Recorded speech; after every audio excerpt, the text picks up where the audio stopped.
Hello friends, welcome to IGNOU guidance. हमारे Facebook page IGNOU guidance for you को आप follow कर लीजिए और साथ ही साथ हमारी वेबसाइट इग्नू गाइडेंस को भी आप फॉलो कर लीजिए, क्योंकि यहाँ पे दी जाती है आपको इग्नू से रिलेटेड पूरी इन्फॉर्मेशन और यहाँ पे मिलेंगे आपको यूट्यूब के लेक्चर वीडियो। साथ में ही ज्वाइन कर लीजिए हमारे टेलीग्राम ग्रुप इग्नू गाइडेंस को। इन सभी के लिंक आपको वीडियो के डिस्क्रिप्शन बॉक्स पे मिल जाएंगे। Thank you. बिफोर स्टार्टिंग मैं आपको कुछ इंपॉर्टेंट इन्फॉर्मेशन बता दूं। नाउ आप हमसे और अच्छी तरीके से कनेक्ट हो सकते हैं। You can connect with us through our website. IGNOU guidance ने अपनी वेबसाइट बना ली है and you can also connect with us through our Facebook page. हमने एक नया फेसबुक पेज बनाया है, सो आप उससे कनेक्ट हो सकते हैं। जो हमारा पुराना वाला फेसबुक पेज था वो हम डीएक्टिवेट कर रहे हैं, सो जो उसमें मेंबर्स हैं वो नए वाले पेज को ज्वाइन कर लें। एंड ऑफ कोर्स आप हमें टेलीग्राम पे भी ज्वाइन कर सकते हैं। और इन सब साइट्स की लिंक, इन सब एप्लीकेशंस की लिंक वीडियो के डिस्क्रिप्शन बॉक्स में दे रखी है, so you can connect with us through these platforms. Hello friends, welcome to my channel. And आज हम इस वीडियो में डिस्कस करने वाले हैं BGLA 135 English in daily life block 1 and unit 1। So without wasting a time let's start. लेकिन start करने से पहले वीडियो को लाइक करिएगा एंड चैनल को सब्सक्राइब करिएगा। सो बेसिकली इस यूनिट में कन्वर्सेशंस के बारे में है। इट मीन्स कन्वर्सेशन को शुरू कैसे करना है, कन्वर्सेशन को एंड कैसे करना है। कन्वर्सेशन क्या होता है? किसी भी पर्सन के बीच में अगर टॉक हो रही, अगर कोई दो लोग बात कर रहे हैं, दैट इज कन्वर्सेशन। यानी मैं और अगर बात कर रहे हैं आपस में, मैं और आप, तो वो एक कन्वर्सेशन हो गई।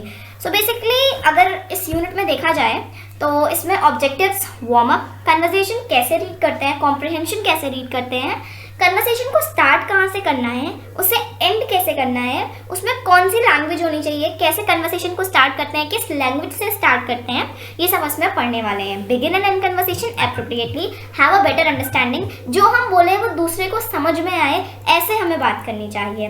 अब यहाँ पे वार्म अप अगर देखा जाए सो यहाँ पे नीचे दिया गया है, answer the question below to know how well you manage your conversations. जैसे कि यहाँ पे 4 आपको क्वेश्चंस पूछे गए हैं। I feel shy and never open a dialogue with stranger. ऐसा अक्सर होता है अगर हम किसी अजनबी से मिलते हैं और हम ये सोचते हैं कि हम बात ना करें, वो दूसरा हमसे पहले बात करें और फिर हम उसकी बात का रिप्लाई करें। ऐसे अगर हम किसी पार्टी में जाते हैं तो अक्सर ऐसा होता है कि हम अपने फ्रेंड्स को अपनी फैमिली और भाई बहनों से नहीं मिलाते हैं। कभी कभी हम नर्वस हो जाते हैं, कन्फ्यूज जाते हैं जब हम किसी ऐसे लोगों से मिलते हैं जिन्हें हम नहीं जानते। और जब हम किसी पार्टी में जाते हैं तो हम उन्हें थैंक नहीं करते जिसकी पार्टी होती है। सो कुछ ऐसे रूल्स हैं हम इस वीडियो में डिस्कस करने वाले हैं कि कन्वर्सेशन कैसे स्टार्ट करते हैं, how we can do that in a better way, यही सब है। Reading comprehension etiquette. Now etiquette क्या होता है? सो बेसिकली एडिक्वेट का सिंपल मीनिंग होता है मैनर्स में, किसी से भी मैनर्स में बात करना।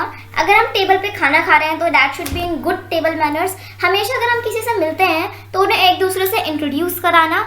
जब भी अगर कोई हमें कहीं बुलाता है तो हमें उनसे क्या कहना चाहिए, ऐसा अगर कोई हमें कुछ कह रहा है तो ऐसा रिटर्निंग हमें उन्हें क्या कहना चाहिए, ये सब मैनर्स में आता है। सो बेसिकली जैसे कि यहाँ पे हम एग्जांपल ले लेते हैं टेबल मैनर का। अगर हम खाना खाने बैठते हैं तो उसमें भी काफ़ी मैनर होते हैं। सबसे पहले सबको एक साथ बैठ के खाना खाना चाहिए। फिर टेबल पे काफ़ी अलग अलग चीज़ें होती हैं, जैसे कि नाइफ होता है, फोक होता है, स्पून होता है, और सबके अलग अलग कल्चर होते हैं उसे यूज़ करने के। बहुत से लोग सिर्फ स्पून और फोक की मदद से खाना खाते हैं, बहुत से लोग नाइफ और स्पून की मदद से खाना खाते हैं। तो सबका अपना अपना कल्चर है, लेकिन स्पून्स होने चाहिए टेबल पे और नैपकिन होना चाहिए और सबको साथ में खाना चाहिए। और खाना शुरू करने से पहले जिसके यहाँ भी हम खा रहे हैं, होस्ट और होस्टेस, उसको उसके साथ खाना खाना चाहिए। और कभी भी बड़े बड़े बाइट्स नहीं लेने चाहिए, छोटे छोटे बाइट्स लेने चाहिए और आराम से खाना चाहिए। ये सारे मैनर्स होते हैं। ऐसा नहीं है जाके बैठ गए तेज तेज खाना शुरू कर दिया, और जब सब खाना खा लें तभी उठना चाहिए। अब जैसे कि आप किसी के यहाँ गए तो गिफ्ट्स की बात करें तो गिफ्ट्स ऐसे नहीं कि आप बहुत एक्सपेंसिव गिफ्ट्स ले जा रहे हैं, बहुत पर्सनल गिफ्ट ले जा रहे हैं। हल्का फुल्का, जैसे कि सबसे इंपॉर्टेंट गिफ्ट होता है flowers and chocolates, normal gift ले जाने चाहिए और ये देने चाहिए। सो बेसिकली ये सब आता है मैनर्स में। किसी से भी अगर हम बात करना शुरू करते हैं तो सबसे पहले हमें इंट्रोडक्शन देना चाहिए। जैसे कि ये मेरा छोटा भाई है, ये मेरी छोटी बहन है। अगर मैं अपने दोस्तों से मिलवा रही हूँ तो मुझे दोस्तों के बारे में बताना चाहिए। अगर मैं और मेरे दोस्त कहीं जा रहे हैं और मुझे मेरा तीसरा दोस्त मिल गया तो मुझे मेरे दूसरे दोस्त से भी उसे इंट्रोडक्शन कराना चाहिए। सो बेसिकली जो यूनिट है वो आपसे सिर्फ इतना कह रही है कन्वर्सेशन कैसे स्टार्ट करें, हेलो, इस तरीके से, मीन्स नॉर्मल वे और पोलाइट वे से बात शुरू करें एंड नॉर्मली उसे फिनिश कर दें। हमेशा मैनर्स में रहें, पोलाइट बिहेव करें। अब जैसे कि इसमें क्वेश्चंस देख लेते हैं। इसमें आपकी बुक में क्वेश्चंस दे रखे हैं। सो नाउ अभी हमने जितना पढ़ा था उसी के ऊपर ये क्वेश्चंस हैं, जैसे कि चेक योर प्रोग्रेस 1, से whether the following statements are true और फॉल्स। हमें ट्रू और फॉल्स बताना है जितना अभी तक हमने पढ़ा था उसके हिसाब से। सो पहला है rules of etiquette are all silly. It mean जितने भी हमने भी रूल्स पढ़े मैनर्स के वो सब सिली यानी बकवास होते हैं। तो ये फॉल्स है, ऐसा नहीं होता। रूल्स ऑफ एडिक्वेट बहुत ज़रूरी है हमारी लाइफ में। Then a younger person should be introduce to an older person, यानी कोई छोटा व्यक्ति है वो हमेशा बड़े से इंट्रोड्यूस कराना चाहिए। इंसान कोई भी हो, छोटा बड़े, हमें हमेशा इंट्रोडक्शन कराना चाहिए उसका। इट मीन्स ये ट्रू है। उसके बाद it is rude to send a friend away from the door without introducing him or her to your family, so true है। It means हमें ये बुरा बर्ताव होता है कि अगर आपके घर कोई फ्रेंड आया और उसे आप किसी से ना मिला और उसे भेज दो, तो that is true। उसके बाद it is polite to rest your elbows on the table and eat repeatedly in big mouthfuls। सो ये हमारा फॉल्स है, यानी हम जब भी खाना खाते हैं तो हमें अपनी एल्बो कभी भी टेबल पे नहीं रखनी चाहिए और हमेशा हमें छोटे छोटे बाइट्स लेने चाहिए। Expensive clothings can be given to new friends, so ये भी फॉल्स है। सो जैसे कि मैंने आपको बताया था, कभी भी हमें एक्सपेंसिव गिफ्ट्स नहीं देने चाहिए, नॉर्मल से चॉकलेट्स एंड फ्लावर्स हम गिफ्ट कर सकते हैं। उसके बाद यहाँ पे दे रखा है fill in the blanks choosing appropriate words from the text. So guys, जैसे कि fill in the blanks and तो फिल इन द ब्लैंक्स और बाकी क्वेश्चंस के जो आंसर है वो बुक के पीछे दे रखे हैं। सो गाइस, ये जो सारे fill in the blanks and question answers हैं, इसके आंसर ऑलरेडी बुक में दे रखे हैं, आप ये पैराग्राफ पढ़ के कर सकते हैं। सो चलिए हम अपनी नया टॉपिक स्टार्ट करते हैं। सो गाइस, ये जो हमारा 6 घर प्रोग्रेस 2 है, तो इसमें से कुछ नहीं है, इसमें सिर्फ एक पैराग्राफ है और उसे आपको पढ़ के कुछ क्वेश्चंस के आंसर देने हैं। ये सिर्फ आपकी प्रैक्टिस के लिए, सो अगर आप इसे खुद करेंगे तो ज्यादा सही रहेगा। Just you have to read it and find the answer and write it. Now we will move to our next content. अब जो हमारा नया टॉपिक है वो है सैंपल्स ऑफ ग्रीटिंग। अब जैसे कि मैंने आपको बताया, ये जो यूनिट है वो कन्वर्सेशन बेस्ड है। सो अब हम बात करते हैं कि कन्वर्सेशन को स्टार्ट कैसे करते हैं। सो किसी से भी आप मिलें, कन्वर्सेशन की स्टार्टिंग हमेशा होती है ग्रीटिंग से। ग्रीटिंग मीन्स जिस टाइम आप मिल रहे हैं, good morning, good evening, hello, ठीक है। अब वेदर कन्वर्सेशन में 3 स्टेप्स होते हैं। एक तो ग्रीटिंग करना, जैसे कि आपने ग्रीटिंग कर ली। उसके बाद आप अपने आप को इंट्रोड्यूस करिए, आप हैं कौन, जैसे कि हेलो माई सेल्फ प्रियांशी। और उसके बाद जिससे आप बात कर रहे हैं उससे पूछे कि आप ठीक है या नहीं है। ये सारे फॉर्मूलाज होते हैं, बेसिकली ये फिक्स चीज़ है। अगर आप किसी से बात भी करें, अगर कोई आपसे पूछेगा हाउ आर यू, सो आप हमेशा उसे आई एम फाइन बोलेंगे। आप ठीक हो या ना हो दैट्स नॉट मैटर, लेकिन आप हमेशा उसे आई एम फाइन बोलेंगे। कोई आपसे गुड मॉर्निंग बोलेगा, सो आपका आंसर भी होगा गुड मॉर्निंग। सो बेसिकली ये डेली हमारी रूटीन होती है, जिसमें हमें अगर कोई आपसे बोले हाउ आर यू, तो हमेशा आई एम फाइन बोलेंगे, देन मैं बोल दूंगी थैंक्स। सो बेसिकली कन्वर्सेशन एक दूसरे से टॉकिंग है। उसके बाद यहाँ पे नीचे एग्जाम्पल दे रखा है। कन्वर्सेशन भी 2 तरीके से हो सकते हैं, एक होता है इनफॉर्मल इंट्रोडक्शन और एक होता है फॉर्मल इंट्रोडक्शन। ना इनफॉर्मल इंट्रोडक्शन में क्या होता है, इनफॉर्मल में हम हमेशा अपने फैमिलीज, फ्रेंड्स, यानी जिनसे हम क्लोजली मीटेड है उनसे बात करते हैं, बिल्कुल इनफॉर्मल वे में। जैसे कि यहाँ पे एग्जाम्पल है Reenu, have you met Geeta? So Geeta बोलती है Geeta this is Aman, a friend of mine from the office. यहाँ पे आप देखेंगे दोस्त बात कर रहे हैं, लेकिन अगर आप नीचे वाला एग्जाम्पल देखेंगे सो वो एक फॉर्मल इंट्रोडक्शन है, जहाँ शायद 2 लोग बात कर रहे हैं, वो सीनियर है, वो ऑफिस की बात है, तो आप वहाँ देखेंगे मुक्ति बोलती है मिस्टर पारिक, वहाँ रिस्पेक्ट मिलेगी आपको और बिल्कुल फॉर्मल लैंग्वेज होगी। सो बेसिकली 2 टाइप का कन्वर्सेशन होता है, जैसे कि लेटर होता है इनफॉर्मल एंड फॉर्मल। एक बिल्कुल फ्रेंड्स के बीच में बात होती है और एक बिल्कुल सीनियर बेस बात होती है। फिर आता है राइटिंग शॉर्ट रिस्पॉन्सेस। ना इसमें हम क्या कवर करेंगे, जिससे आप जानते हो आप उससे तो कन्वर्सेशन कर सकते हो, लेकिन कोई अगर स्ट्रेंजर है जिससे आप नहीं जानते तो उससे कन्वर्सेशन स्टार्ट करना थोड़ा मुश्किल है।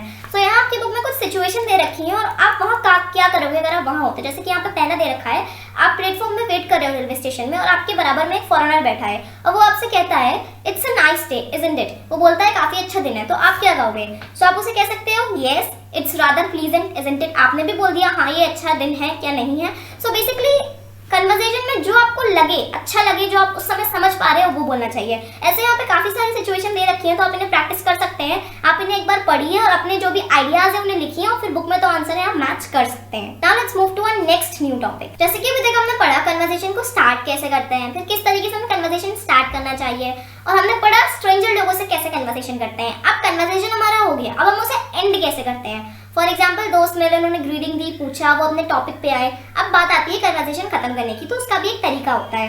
जैसे कि यहाँ पे दिया गया है कि आप देख रहे हैं कि 3 फ्रेंड्स यहाँ बात कर रहे हैं, वो भी इनफॉर्मल स्टाइल में। तो सबसे पहले यहाँ पूछा गया है कि वो इनफॉर्मल स्टाइल में क्यों बात कर रहे हैं। तो मैंने आपको पहले भी बताया था कि जब भी कोई फ्रेंड्स बात कर रहे होते हैं जिन्हें आप जानते हो, इस तरीके से बात करते हैं, तो हमेशा हम इनफॉर्मल स्टाइल में रहते हैं। अब जो बेस्ट तरीका होता है कन्वर्सेशन खत्म करने का, या तो आप बोलो कि अपॉलॉजी मीन्स सॉरी, अब मुझे यहाँ से जाना होगा बाय सम रीजन, या आप कोई एक्सक्यूज दे दो। फॉर एग्जाम्पल मुझे अब ये काम है, मेरी अब ये क्लासेस है। इस तरीके से वो एक वे हो जाता है, वो पोलाइट वे होता है किसी कन्वर्सेशन को खत्म करने का। अब यहाँ पे एक एक्सरसाइज है जिसमें हमें कुछ एक्सप्रेशंस दे रखे हैं, उन्हें मिलाना है जिससे एक वो फॉर्मल इन्फ्लेक्शन बन जाए। यहाँ पे हमें इनफॉर्मल एक्सप्रेशन दे रखा है और जब हम उन्हें ज्वाइन कर देंगे सो वो फॉर्मल बन जाएगा। दे इनफॉर्मल रखा है, जैसे कि पहला है ओ हाय। अब यहाँ पे आपके पास इतने सारे ऑप्शन है जो इसमें सुटेबल बैठे, हमें वो लेना है। जैसे कि oh hi, good morning, what a pleasant surprise. It means first का हमारा क्या हो गया, B. Oh hi, good morning, what a pleasant surprise. फिर आता है कीप क्वाइट। अब कीप क्वाइट के साथ क्या हो सकता है, so we can say keep quiet, this is indeed a stroke of good luck. हमें शांत रहना चाहिए, मे बी हमारा ये गुड लक हो। उसके बाद आता है हेलो देव। सो इसके बाद हम कह सकते हैं hello Dev, good morning mister Dev Kumar, how do you do. Then we have lucky fellow, so it can be lucky fellow. So अब हम करने वाले हैं चेकर प्रोग्रेस 6, जिसमें हमें कुछ इनफॉर्मल एक्सप्रेशंस दे रखे हैं कॉलम ए में, और हमें उन्हें बी वाले से मैच करना है जिससे वो फॉर्मल एक्सप्रेशन बन जाए। जैसे कि पहला है ओ हाय। सो अब हम इसमें क्या लें कि वो एक प्रॉपर फॉर्मल एक्सप्रेशन बन जाए। तो हम कह सकते हैं oh hi, good morning, what a pleasant surprise. फिर keep quiet, so we can say keep quiet, would you all maintain moment silence please. It mean शांत रहना चाहिए, कीप क्वाइट, थोड़ी देर शांति बनाए रखें। फिर hello Dev, so it will be hello Dev, good morning mister Dev Kumar, how do you do. Then lucky fellow, so what it will be lucky fellow, this is indeed a stroke of good luck. फिर हमारा हो गया so long, सो हम काफी देर बात कर चुके हैं, so good bye, so long, good bye. Then bye, then good night. Bye then यानी bye and then good night. And the last one is sorry यार, please accept my apology. It means I am sorry, मैं sorry कह रही हूँ, मेरी apology को accept कर लो। तो इस तरीके से कोई भी एक इनफॉर्मल एक्सप्रेशंस को हम फॉर्मल एक्सप्रेशन से मिला के एक एक्सप्रेशन बना सकते हैं। नाउ हमारा नेक्स्ट क्वेश्चन आता है इडियम्स एंड एक्सप्रेशंस को हमें इसके मीनिंग से मैच करना है। सो फ्रेंड्स, इससे पहले हम स्टार्ट करें, मैंने इसका ऑलरेडी वीडियो बना रखा है इडियम्स क्या होते हैं, और मैंने कुछ इडियम्स डिस्कस भी किए, तो आप वो देख सकते हैं। जो यहाँ पे इडियम्स दे रखी है उनकी मीनिंग देख लेते हैं। सबसे पहले है बंक। सो बेसिकली बंक का मीनिंग होता है गो अवे, मीन्स चले जाना। बंक का मीनिंग होता है गो अवे, मीन्स कि कोई अपनी ड्यूटी और रिस्पॉन्सिबिलिटी को अवॉइड कर देना, ध्यान ना देना। फिर second, keep away from. It means not to go somewhere, it means कहीं नहीं जाना, किसी चीज से दूर रहना, कीप अवे फ्रॉम। उसके बाद seem lost. So seem lost का मीनिंग होता है appear confuse and uncomfortable, means confuse हो जाना और अनकंफर्टेबल होना किसी चीज में, that is seem lost. Then we have spread wings. It means go beyond one's usual boundaries और एक्टिविटीज, मीन्स जो भी हमारी एक्सपेक्टेशंस होते हैं उससे ज्यादा काम करना, अपनी उम्मीदों पे खरा उतरना। Then we have pot calling the kettle black. It means find fault with another person when the speaker has the same defect. It means अगर आप में कोई गलती है तो वो चीज़ आप दूसरे पर्सन में भी ढूंढोगे कि उसमें भी वही चीज़ है, वही गलती उसने भी की। And then we have break the ice. It means make people feel comfortable by cracking a joke or etc. It means किसी को comfortable बनाना, एक जोक क्रैक करके उन्हें हंसा के। So ये कुछ idioms थे जो हमने डिस्कस किए हैं, और अगर आपको ऐसी और idioms देखने हैं तो मेरा वो वीडियो बना हुआ है। तो ये हमारा लास्ट टॉपिक है farewell and goodbye. It means कोई भी अगर हम कन्वर्सेशन खत्म करते हैं तो उसे किस तरीके से करना चाहिए, जैसे मैंने आपको बताया था। तो वहाँ पे एक एग्जांपल ले लेते हैं, जैसे कि हाँ दो लोग बात कर रहे हैं, अंजू एंड प्रीति। अब अंजू कन्वर्सेशन खत्म करना चाहती है, तो उसने क्या बोला, oh my gosh it already 5, I did better rush, mum will be wondering what happened to me. तो उसने बोला ओ माय गॉड 5 बज चुके हैं, अब शायद मुझे जाना चाहिए, मुझे भागना चाहिए, मम्मी मेरा इंतजार कर रही होंगी। तो उसने एक किस वे में कन्वर्सेशन एंड किया आप देख सकते हैं। सो प्रीति ने क्या बोला, we must get together again soon. Anju yes we must bye now. ठीक है, इस तरीके से कन्वर्सेशन एंड हुआ। सो हमारा लास्ट टॉपिक में थोड़ी सी ग्रामर है तो हम उसे कवर कर लेते हैं, लेकिन ये बिल्कुल भी हार्ड नहीं है। क्वेश्चन नंबर 1 कह रहा है हमें इसमें एम इज आर को इंसर्ट करना है फॉलोइंग सेंटेंसेज में। सो बेसिकली जो हमेशा सिंगुलर होता है, जैसे कि इज ही, तो उसके साथ हमेशा इज आता है, ही और शी के साथ हमेशा इज आता है। लेकिन अगर हम वी और दे ले लें तो वो क्या हो गया, प्लूरल, तो उसके साथ हमेशा आर आता है। कोई भी अगर एक से ज्यादा पर्सन है तो उसके साथ आर हो जाएगा, लेकिन अगर वो सिंगल है तो उसके साथ इज आ जाएगा, और अगर आई है तो एम हो जाएगा। और अब इसे हम करते हैं तो समझ में आएगा। जैसे कि इस पहला सेंटेंस था he dash late, isn't it he, so he is late, यानी वो लेट है, इजंट इट ही, वो पूछ रहा है, ही इज आ जाएगा, जो कि सिंगुलर के साथ हमेशा इज आता है। फिर नेक्स्ट है we dash very well thank you. So we यानी यहाँ वी यानी प्लूरल है, एक से ज्यादा है, तो यहाँ हो जाएगा are, we are very well thank you. उसके बाद आता है Ritu and Rohit dash in Canada. So Ritu and Rohit यहाँ 2 पर्सन्स हैं, इट मीन्स यहाँ पे आर आ जाएगा, Ritu and Rohit are in Canada. Then I dash extremely happy today. So I के साथ हमेशा एम आता है, so I am extremely happy today. Then I think you dash really busy today. तो जैसे कि मैंने आपको बताया आई के साथ एम आता है, so I think you. Fifth वाले में आई थिंक यू है, यू के साथ हमेशा आर आता है, I think you are really busy today. So अब इसमें कंफ्यूज होने की जरूरत नहीं है, पहले में आई था, लेकिन अगर यू दे रखा है तो यू के साथ हमेशा आर आएगा। मैं आपको एक पॉइंट बता दूं, लास्ट वाले सेंटेंस में आई एंड यू 2 सब्जेक्ट थे, सो बेसिकली हम लास्ट वाले सब्जेक्ट के हिसाब से ही अपनी हेल्पिंग वर्ब लगाते हैं, जैसे कि आई थिंक यू हमारा लास्ट में आ रहा है तो यू के साथ हमेशा आर आता है, सो हम लिखेंगे I think you are really busy today. Okay guys, basically ये था हमारा आज का वीडियो जिसमें हमने कन्वर्सेशन के बारे में डिस्कस किया, मैनर्स के बारे में डिस्कस किया। सो गाइस, नेक्स्ट वीडियो यानी नेक्स्ट यूनिट में हम डिस्कस करेंगे सोशल स्मॉल टॉक। लेकिन जब तक आपका सपोर्ट हमें नहीं मिलेगा, जब तक आप वीडियो को लाइक नहीं करेंगे, चैनल को सब्सक्राइब नहीं करेंगे, तब तक हम सेकंड यूनिट नहीं ला सकते हैं। क्योंकि जब आप वीडियो को लाइक करेंगे, हमें सपोर्ट करेंगे, तब हमें पता चलेगा कि हाँ आपको नेक्स्ट यूनिट देखना है, वरना हम समझेंगे आई थिंक आपको इंग्लिश पढ़ने की कोई ज़रूरत नहीं है। सो गाइस, ये था आज का वीडियो जिसमें हमने बेसिकली कन्वर्सेशन के बारे में डिस्कस किया, थोड़ी बहुत ग्रामर भी पढ़ी। अगर वीडियो पसंद आए तो वीडियो को लाइक करिएगा और चैनल को सब्सक्राइब करिएगा। नेक्स्ट वीडियो में आपसे मिलेंगे अगर आपने सपोर्ट किया एक नए टॉपिक के साथ, यूनिट 2 के साथ सोशल स्मॉल टॉक। सो ये था हमारा ग्रीटिंग्स एंड गुड बाय #1 यानी यूनिट 1 से BEGLA135 English in daily life. Video पसंद आए तो लाइक करिएगा। Goodbye. Hello friends, welcome to my channel and आज हम इस वीडियो में डिस्कस करने वाले हैं BEGLA135 English in daily life block 1 unit 2। Guys, इससे पहले मैंने यूनिट 1 का वीडियो बनाया था जो आपने काफ़ी उसे सपोर्ट किया, मुझे काफ़ी कमेंट आए आगे वीडियो बनाने के और आपने उसे अच्छे खासे व्यूज़ दिए हैं, तो thank you for your support. और जिन्होंने यूनिट 1 नहीं देखी वो जाके देख सकते हैं। सो आज हम डिस्कस करने वाले हैं सोशल स्मॉल टॉक। ना सोशल स्मॉल टॉक क्या होता है? सो बेसिकली ये कन्वर्सेशन की तरह टॉकिंग होती है, मीन्स बातचीत होती है दो लोगों के बीच बातचीत होती है जिसमें वो बात करते हैं, नॉर्मली भी बात कर सकते हैं, बेसिकली किसी टॉपिक के ऊपर बात करते हैं, सोशलाइजिंग बात करते हैं, कोई कंटेंट पे बात करते हैं। तो आज हम वही सब इस वीडियो में डिस्कस करने वाले हैं। तो सबसे पहले हम स्टार्ट करते हैं ऑब्जेक्टिव से। कभी कभी ऐसा होता है कि कभी हम अनकंफर्टेबल फील करते हैं स्ट्रेंजर से बात करने में, कभी कभी हम डर जाते हैं और कभी कभी हम बात करते हैं तो हम सोचते हैं क्या बोलें, कहाँ से स्टार्ट करें। सो वही सब इस वीडियो में हम डिस्कस करेंगे, क्या बोलना है हमें, क्या नहीं बोलना। इस यूनिट को जब आप पढ़ लेंगे तो आपको ये समझ में आ जाएगा कन्वर्सेशन स्टार्ट कहाँ से करना है, कन्वर्सेशन एंड कहाँ से करना है, किस टॉपिक पे बात करना चाहिए और कौन सा टॉपिक अवॉइड करना चाहिए।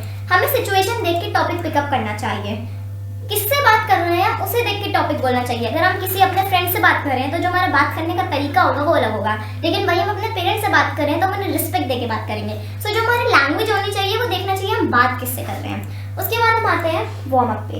तो यहाँ पे कुछ स्टेटमेंट्स दे रखी हैं, आपको ये बेसिकली आपकी प्रैक्टिस के लिए है।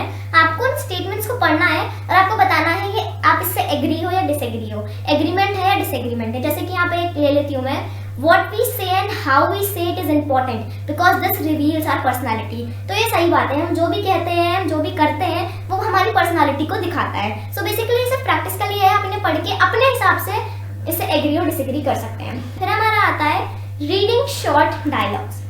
सो अब हम यहाँ बात कर रहे हैं रीडिंग की। बेसिकली रीडिंग दो तरीके की होती है, एक रीडिंग प्लेजर के लिए की जाती है और एक रीडिंग इन्फॉर्मेशन के लिए की जाती है। अगर मैं कोई बुक रीड कर रही हूँ तो मुझे रीडिंग का शौक है, वो मेरे लिए प्लेजर है। लेकिन भाई मुझे किसी चीज़ के बारे में जानना है, अगर मुझे जानना है कि इंडिया में कोरोना वायरस कितना फैला, तो मैं वो सिर्फ उस इन्फॉर्मेशन को पाने के लिए रीड कर रही हूँ। अब यहाँ पे रीडिंग को दो तरीके से डिफाइन किया गया है, एक स्किमिंग, एक स्कैनिंग। सो स्किमिंग और स्कैनिंग में दो मेन डिफरेंस होते हैं। स्किमिंग स्कैनिंग दोनों रीडिंग होती है। स्किमिंग में हम कोई चीज़ रीड करते हैं जनरल ओवरव्यू में। अगर मैं न्यूज़पेपर रीड कर रही हूँ स्किमिंग है, मैं इन्फॉर्मेशन ले रही हूँ, मैंने सारा न्यूज़पेपर रीड किया। लेकिन स्कैनिंग में अगर मैं न्यूज़पेपर पढ़ रही हूँ तो कोई स्पेसिफिक फैक्ट या स्पेसिफिक इन्फॉर्मेशन के लिए पढ़ रही हूँ। जैसे मैं न्यूज़पेपर पढ़ रही हूँ वो मेरी नॉर्मल इन्फॉर्मेशन के लिए है, लेकिन अगर मुझे न्यूज़पेपर में स्पेसिफिक कोरोना वायरस के ऊपर पढ़ना है तो वो स्कैनिंग हो गई। सो ये अंतर होता है स्किमिंग एंड स्कैनिंग। ये दोनों बस एक टेक्निक है रीडिंग की। अब आता है हमारा चेक आवर प्रोग्रेस 1। अब हमने जितना पढ़ा उसमें से यहाँ पे एक एक्सरसाइज है। इसमें हमें करना क्या है, यहाँ पे हमें काफी सारे पैसेज यानी कन्वर्सेशन दे रखा है दो लोगों के बीच। जैसे कि यहाँ पे 4 क्वेश्चन दे रखे हैं और नीचे आपको कन्वर्सेशन दे रखा है, उसे पढ़ के आपको इन क्वेश्चंस को डिस्कस करना है। तो ये काफी सारे कन्वर्सेशन है, आपकी अंडरस्टैंडिंग के लिए मैं एक करा देती हूँ, बाकी आप खुद प्रैक्टिस से कर सकते हैं। तो सबसे पहले मैं आपके लिए कन्वर्सेशन पढ़ देती हूँ, फिर क्वेश्चन पे आएंगे। तो ये दो लोगों के बीच कन्वर्सेशन है, एक विक्रम है, एक जया है। So starting विक्रम करता है, hello my name is Vikram Yadav, I have an appointment. Jaya, hello Vikram, I am Jaya Iyer, we have spoken to each other a couple of times. Vikram, oh yes, of course, glad to meet you, Jaya. Jaya, welcome to Prava. Come, let me show you around. Would you care for some coffee? Vikram, thank you. It's very kind of you. It's nice to be here. So basically ये दो लोगों के बीच conversation था। अब जो इसके questions हैं, पहले मैं उसे पढ़ती हूँ, फिर बताती हूँ इस कन्वर्सेशन में बात क्या हुई। So हमारा सबसे पहला क्वेश्चन ये पूछा गया था कि where is the conversation taking place? यानी कन्वर्सेशन किसके बीच में हो रहा है। तो देखने से ये लग रहा है कि ये दोनों ऑफिस कोलीज थे, मींस दो ऑफिस के लोग थे जो एक दूसरे से पहली बार मिल रहे थे। इट मींस या तो वो अपॉइंटमेंट लेके आई है, मे बी वो जॉब कर ले आई हो, जो भी रीजन हो, but they are meeting first time और वो दोनों ऑफिस के थे। उसके बाद हमारा सेकंड क्वेश्चन था what is the approximate age of the interlocutors. Interlocutors means जिसके बारे में भी बात हो रही है। यहाँ पे इंटरलोक्यूटर्स विक्रम एंड जया है। And how is their relationship, उनका रिलेशनशिप क्या था। सो बेसिकली वो दोनों पहली बार दोनों मिल रहे थे और उनकी एज बेसिकली वो फेयरली यंग थे। इट मींस अभी वो जॉब कर लिया है तो अराउंड 23-24 मींस यंग एज थे। फिर हमारा क्वेश्चन था what is the topic of the conversation. यहाँ पे टॉपिक क्या था, तो बेसिकली टॉपिक ना देखा जाए, यहाँ पे देखा जा रहा था वो दोनों एक दूसरे को कंफर्टेबल बना रहे थे। वो यहाँ अपॉइंटमेंट लेके ऑफिस आए थे और वो एक दूसरे से कंफर्टेबली बात कर रहे थे। फिर हमारा लास्ट क्वेश्चन है are they casual friendly angry with each other. तो वो एक दूसरे से काफी फ्रेंडली थे, काफी अच्छे से बात कर रहे थे। तो ये हमारे बेसिकली स्मॉल टॉक थी जो इन दोनों के बीच हुई थी, जिसमें से हमने कुछ ऐसे पढ़ के आंसर किए। अब जो इसके नीचे वाला पैराग्राफ है, तो ये वाला पैराग्राफ है, ये हमारा यहाँ पे सोशल स्मॉल टॉक हो रही है। वो कैसे, ऊपर तो बेसिकली सिर्फ एक तरीके से बात हुई थी, यहाँ पे दो लोग बात कर रहे थे, वहां पे इन्होंने बात की कि इवनिंग वॉक्स लेनी चाहिए, हमें कप ऑफ टी लेना चाहिए, मींस ग्रीन टी लेनी चाहिए। यहाँ पे मतलब सोशली बात हो रही है कि हमें डेली टहलना चाहिए, ऐसे ऐसे स्टेप्स लेने चाहिए जिससे बीपी ना हो, डायबिटीज ना हो। सो बेसिकली यहाँ सोशली हमें बताया जा रहा है कि अगर हम कुछ इस तरीके से काम रहेंगे तो हम फिट रहेंगे। सो जैसे कि मैंने आपको बताया था, एक सोशल टॉक होती है और एक स्मॉल टॉक होती है। So this is the social one, मतलब किसी टॉपिक पे बात हो रही है। लेकिन जो हमने ऊपर देखा था वो एक स्मॉल टॉक थी, सिंपल से टॉपिक पे बात होती थी। नाउ हमारा आता है criteria for socialising. So basically अभी तक हमें पता चल गया कि स्मॉल टॉक क्या होती है। अब जो स्मॉल टॉक होती है वो किसी के बीच में भी हो सकती है और कभी भी हो सकती है। कभी कभी हम एक्सीडेंटली मिल जाते हैं किसी से, तो बात करने लगते हैं, थोड़ी सी बात करते हैं, फिर अपने रास्ते चल पड़ते हैं, तो वो एक स्मॉल टॉक हो गई। और कभी कभी हम किसी काम की सिलसिले से, मतलब कभी भी ये स्मॉल टॉक हो सकती है और किसी भी लोग से हो सकती है। मे बी आप उनसे पहली बार मिल रहे हो, फिर भी आप उनसे बात करोगे। कहीं पे भी अगर आप कहीं होटल में रुके हो, कोई आपको मिल गया, आप ट्रेन में ट्रेवल कर रहे हो तो किसी से मिलते हो। सो बेसिकली ये हमारी सोशल टॉक यानी स्मॉल टॉक हो गई। अब जब भी हम किसी से बात करते हैं तो हमें देखना चाहिए हम किस टॉपिक पे बात कर रहे हैं, वो टॉपिक सही होना चाहिए। और हमारा जो मेन एम होता है वो पर्सन और गेस्ट को कंफर्टेबल बनाना होता है। हमें ऐसे टॉपिक नहीं लेने चाहिए जो उसे अफेक्ट करे, मीन्स उसे परेशान करे, टू मेक इट ऑफेंस। जैसे कि मान लीजिए मेरी फ्रेंड है, मैं उससे बात कर रही हूँ, अब मैं अपनी मदर के बारे में, अपनी माँ के बारे में उससे बात कर रही हूँ, लेकिन बाय चांस उसकी मॉम अभी यहाँ नहीं है, कहीं बाहर गई हो, तो वो उसे हर्ट करेगा, उसके सेंटिमेंट्स को हर्ट करेगा कि मैं अभी माँ के बारे में बात कर रही हूँ, उसकी माँ यहाँ नहीं है। तो हमें कुछ ऐसे टॉपिक्स लेने चाहिए जो किसी को हर्ट ना करे, सोच समझ के बात करनी चाहिए, और जो हमारी लैंग्वेज होनी चाहिए वो भी ईजी होनी चाहिए, दूसरे को समझ में आए और वो उस लैंग्वेज से कंफर्टेबल हो। पता है हमारा चेक की और प्रोग्रेस टू। सो बेसिकली ये कुछ यहाँ पे क्वेश्चंस दे रखे हैं जिनका आपको आंसर करना है एक कन्वर्सेशन को पढ़ के। सो ये आपका जो पैराग्राफ है, ये आंसर सेक्शन में इसका पूरा आपको कन्वर्सेशन दे रखा है। सो ये आप खुद करिए, क्योंकि इससे आपकी प्रैक्टिस होगी। जब आप इसको पूरा पढ़ेंगे और जब आप इसके पूरे आंसर्स लिखेंगे, सो आप इसमें एक्सपर्ट हो जाएंगे, आप इसे करने लगेंगे। सो ये आपकी प्रैक्टिस करिए, सो आप इसे खुद करिएगा। अब हम आते हैं अपने नेक्स्ट टॉपिक में।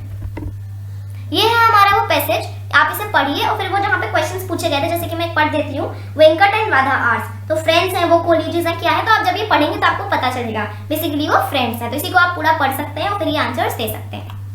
टॉपिक शुरू करने वाले हैं वोकैबुलरी डिस्क्राइबिंग पीपल। अब हम पीपल को कैसे डिस्क्राइब कर सकते हैं। वैसे तो मैं अपने कन्वर्सेशन में कभी कभी हम बात करने लगते हैं, जैसे कि जो भी आप कन्वर्सेशन पढ़ेंगे राधा एंड वेंकट में, तो इन्होंने अपने पर्सनल अपीयरेंस के बारे में भी कमेंट किया है। सो बेसिकली तो हमें किसी के पर्सनल अपीयरेंस के ऊपर कमेंट नहीं करना चाहिए, लेकिन व्हेनेवर हम कमेंट करते हैं हमें कुछ पॉजिटिव भी बोलना चाहिए, किसी के पर्सनल अपीयरेंस पे बुरा नहीं बोलना चाहिए। सो बेसिकली इसके 3 क्राइटेरिया होते हैं, एक जनरल अपीयरेंस होता है, फिर एक स्किन कॉम्प्लेक्शन टाइप होती है। सो सबसे पहले स्टार्ट करते हैं जनरल अपीयरेंस से। सो जनरल अपीयरेंस क्या हो सकता है, जो जैसा दिखता है। जैसे कि यहाँ पे एक एग्जांपल दे रखा है, रानी बहुत स्मार्ट और एलिगेंट वुमन है, लेकिन उसी की अगर सिस्टर देखी जाए तो वो अनटाइडी दिखती है, तो उसका लुक स्लोपी और अनटाइडी है। वैसे ही सोनल भी ब्यूटीफुल गर्ल है और उसका ब्रदर भी हैंडसम है। सो बेसिकली जनरल अपीयरेंस है कौन कैसा दिखता है, कोई बहुत अट्रैक्टिव दिखता है, कोई ब्यूटीफुल दिखता है, कोई अनटाइडी दिखता है। फिर आता है specifies skin complexion hair face. सबकी अलग अलग स्किन होती है, सबके अलग अलग कॉम्प्लेक्शन होते हैं, सबके अलग अलग हेयर एंड फेस होते हैं। अब जैसे कि स्किन और कॉम्प्लेक्शन, किसी की डार्क स्किन होती है, किसी की फेयर स्किन होती है, किसी का ब्यूटीफुल कॉम्प्लेक्शन होता है, किसी का टैन कॉम्प्लेक्शन होता है। ऐसे ही फेस देखा जाए तो किसी का थिन फेस होता है, किसी का राउंड, किसी का चबी, किसी के फेस पर रिंकल्स होते हैं, किसी के लॉन्ग हेयर्स होते हैं, किसी के शॉर्ट हेयर्स होते हैं, किसी के कर्ली, किसी के बाल ही नहीं होते हैं, बाल्ड होता है, कोई किसी मतलब सबके अलग अलग टाइप के हेयर्स होते हैं। तो आप इस तरीके से किसी पर्सन को डिस्क्राइब कर सकते हैं। उसके बाद हाइट एंड बिल्ड आता है, कोई बहुत लंबा होता है, कोई बहुत छोटा होता है, कोई मीडियम हाइट का होता है, कोई स्लिम होता है, कोई बहुत मोटा होता है, कोई बहुत पतला होता है। तो ये सबकी पर्सनल अपीयरेंस है, लेकिन कभी भी किसी का पर्सनल अपीयरेंस का मजाक नहीं उड़ाना चाहिए, जो जैसा है अच्छा है। उसके बाद हमारा आता है चेक आवर प्रोग्रेस 3। तो हमें इसके अपोजिट्स वर्ड लिख रहे हैं, तो सिंपल है, अपोजिट्स यानी इसका उल्टा। तो चलिए कर लेते हैं। सबसे पहला है अ स्लिम वुमन, यानी एक स्लिम वुमन है, स्लिम मतलब पतला सा, तो अपोजिट क्या है उसका, एन ओवरवेट वुमन, मींस उसका वेट ज्यादा है। फिर आता है शॉर्ट एंड चबी फेस, यानी टॉल विथ थिन फेस, कोई छोटा है तो बड़ा होगा, किसी का फेस चबी है यानी मोटा टाइप है, मोटू सा बोलते हैं ना, बिल्कुल प्यारा प्यारा गोलू गोलू सा बच्चा है, तो अपोजिट हो जाएगा उसका थिन। फिर आता है curly hair and dark skin, तो कर्ली का अपोजिट हो जाएगा स्ट्रेट हेयर, और किसी की डार्क स्किन है तो उसका अपोजिट हो जाएगा फेयर स्किन। फिर आता है an obese person, basically obese person वो पर्सन होता है जो फैट खाने की वजह से काफी मोटा हो जाता है, तो उसका अपोजिट हो जाएगा स्लिम पर्सन। उसके बाद होता है वेल ड्रेस्ड मैन, अगर कोई वेल ड्रेस्ड है तो उसका अपोजिट होता है अनटाइडी एंड स्क्रफी, स्क्रफी का मतलब भी अनटाइडी सा ही होता है। उसके बाद एक स्मार्ट और एलिगेंट वुमन है, तो इसका अपोजिट हो जाता है अ डाउडी वुमन, मींस जो अनटाइडी से देखिए कह सकते हैं। उसके बाद he is very good looking, अगर कोई बहुत ज्यादा गुड लुकिंग है तो उसका अपोजिट होता है अगली, ही इज रादर अगली। फिर आता है अ हैंडसम मैन, एक हैंडसम है सो हम बोल सकते हैं अ रादर अनअट्रैक्टिव मैन, जो बिल्कुल भी बुरा सा दिख रहा है, अनअट्रैक्टिव है। उसके बाद आती है हमारी ग्रामर। नाउ अब हम ग्रामर में पढ़ेंगे। सो एक बार मैं आपके लिए सिर्फ इसके अपोजिट्स बता देती हूँ, जैसे कि स्लिम, तो स्लिम का अपोजिट हो गया ओवरवेट, कोई शॉर्ट है तो उसका अपोजिट टॉल, कोई चबी है इट मींस थिन, किसी की कर्ली हेयर है इट मींस स्ट्रेट, कोई डार्क है इट मींस फेयर, अगर कोई ओबीज है इट मींस स्लिम, अगर कोई वेल ड्रेस्ड है इट मींस वो अनटाइडी है, अगर कोई स्मार्ट एंड एलिगेंट दिख रहा है इट मींस वो डाउडी है अपोजिट में, अगर कोई बहुत अच्छा दिख रहा है इट मींस वो अगली हो जाएगा अपोजिट में, अगर कोई बहुत हैंडसम है तो उसका अपोजिट हो जाएगा अनअट्रैक्टिव। सो इस बार हम ग्रामर में क्वेश्चंस डिस्कस करेंगे। क्वेश्चंस भी कुछ टाइप के होते हैं। सबसे पहले यहाँ 2 क्वेश्चन दे रखे हैं, ओपन एंड क्लोज क्वेश्चंस। तो स्टार्ट करते हैं ओपन क्वेश्चन से।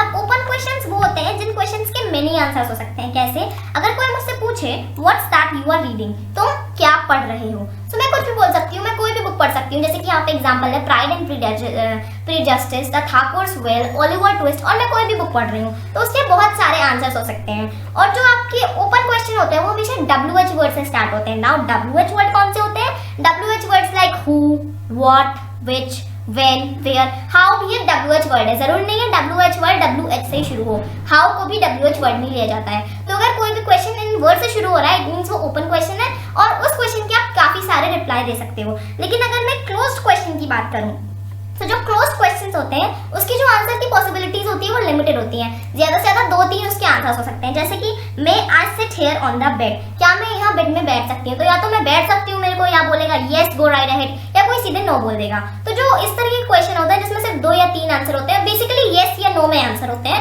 वो क्लोज्ड क्वेश्चन होते हैं। जैसे कि एक और एग्जांपल ले लेते हैं, आर यू फीलिंग अनवेल, सो या तो मैं बोलूंगी यस मैं फील कर रही हूँ, या मैं नहीं। सो इस टाइप के क्वेश्चंस को क्लोज्ड क्वेश्चंस बोलते हैं। और क्लोज्ड क्वेश्चंस में 2 ही लिमिट होती हैं, या तो वो यस हो सकते हैं या वो नो हो सकते हैं। और ऐसे क्वेश्चन को हम यस एंड नो क्वेश्चंस भी कह सकते हैं। अब आते हैं WH क्वेश्चंस। WH क्वेश्चंस कौन से होते हैं, वो क्वेश्चंस जो WH वर्ड से शुरू होते हैं, जैसे कि what, which, when, where, how, why, whom and whose. अब यहाँ पे काफी डिटेल में दे रखा है कौन से वर्ड कहाँ यूज होने, तो हमें इसे इतनी डिटेल में पढ़ने की जरूरत नहीं है। वैसे आपको कॉमनली बता देती हूँ, हु, हुम, हुज। जैसे कि यहाँ पे एग्जांपल दे रखा है, who are you going to London with, मैं किसके साथ लंदन जा रही हूँ। सो ये हमारा WH क्वेश्चन हो गया। अब ये आते कैसे हैं, आपको क्वेश्चन के आंसर दे दिए जाते हैं और आपको क्वेश्चन खुद फ्रेम करना है। इवन इस बुक में भी आगे आपको आंसर दे रखे हैं और आपको क्वेश्चन खुद फ्रेम करने होंगे।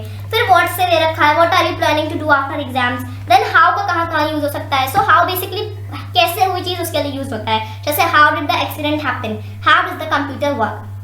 उसके बाद when are you going to Canada, उसके बाद why did she leave the class। तो बेसिकली WH क्वेश्चन से होते हैं जो WH से स्टार्टिंग होते हैं एंड बेसिकली आपको सिर्फ इससे क्वेश्चन फॉर्म करने होते हैं। अब हम आगे करेंगे तो आपको क्लियर हो जाएगा। उसके बाद हम स्टार्ट कर लेते हैं, उसके बाद हम आगे बढ़ते हैं yes no questions. Yes no questions मैंने आपको अभी बताया, या तो उस क्वेश्चन का आंसर येस में होगा या उस क्वेश्चन का आंसर नो में होगा, जिसको आप क्लोज क्वेश्चन भी कह सकते हो। अब हम आते हैं अपनी चेक योर प्रोग्रेस 4 पर। सो बेसिकली जो हाउ होता है, बेसिकली एक तो यूज हो गया हमारा कैसे कोई चीज हुई, लेकिन वो एडजेक्टिव्स की साइज, डिस्टेंस, एज के लिए यूज होता है। जैसे कि how big is the town, how far do you live from the study centre, how old is your sister. So how 2 चीजों के लिए यूज हो सकता है। अब हम आते हैं अपने प्रोग्रेस 4 पर। अब हमें इस एक्सरसाइज में क्या करना है, हमारे पास कुछ क्वेश्चंस दे रखे हैं ए में, हमें उन्हें बी से मिलाना है। बेसिकली हमें मैचिंग करनी है। सो हमारा पहला है, shall I help you with your baggage, क्या मैं आपके बैबेज के लिए आपकी मदद कर सकता हूँ। सो आप रिप्लाई में क्या बोलोगे, yes please, thanks very much. फिर हमारा सेकंड है, where can I buy the course book, मैं अपनी कोर्स बुक कहाँ से खरीद सकता हूँ। सेकंड है where can I buy the course books, यानी मैं अपनी कोर्स बुक कहाँ से खरीद सकती हूँ। सो इसका आंसर हो सकता है, आप रिप्लाई बैक दे सकते हो, in the college book shop near the canteen. फिर हमारा नेक्स्ट क्वेश्चन है, मींस नेक्स्ट क्वेश्चन है what's your name. So my name is Rajeev Sharma. The next one है why aren't you going on a vacation, तुम लोग वेकेशन पे क्यों नहीं जा रहे हो। सो दैट उसका हम आंसर दे सकते हैं, I have too much work to complete. Then aren't you happy with your job. So no I am quite bold really. So ये कुछ क्वेश्चंस थे जिनको आपको इनके आंसर से मैच करने थे। अब ना उसी के नीचे हमें कुछ आंसर्स दे रखे हैं, इसी के नीचे हमें कुछ आंसर्स दे रखे हैं और हमें क्वेश्चंस करना है। तो ये टोटल 10 है, मैं सिर्फ इसके 5 कराऊंगी और आपको 5 खुद करने होंगे प्रैक्टिस के लिए।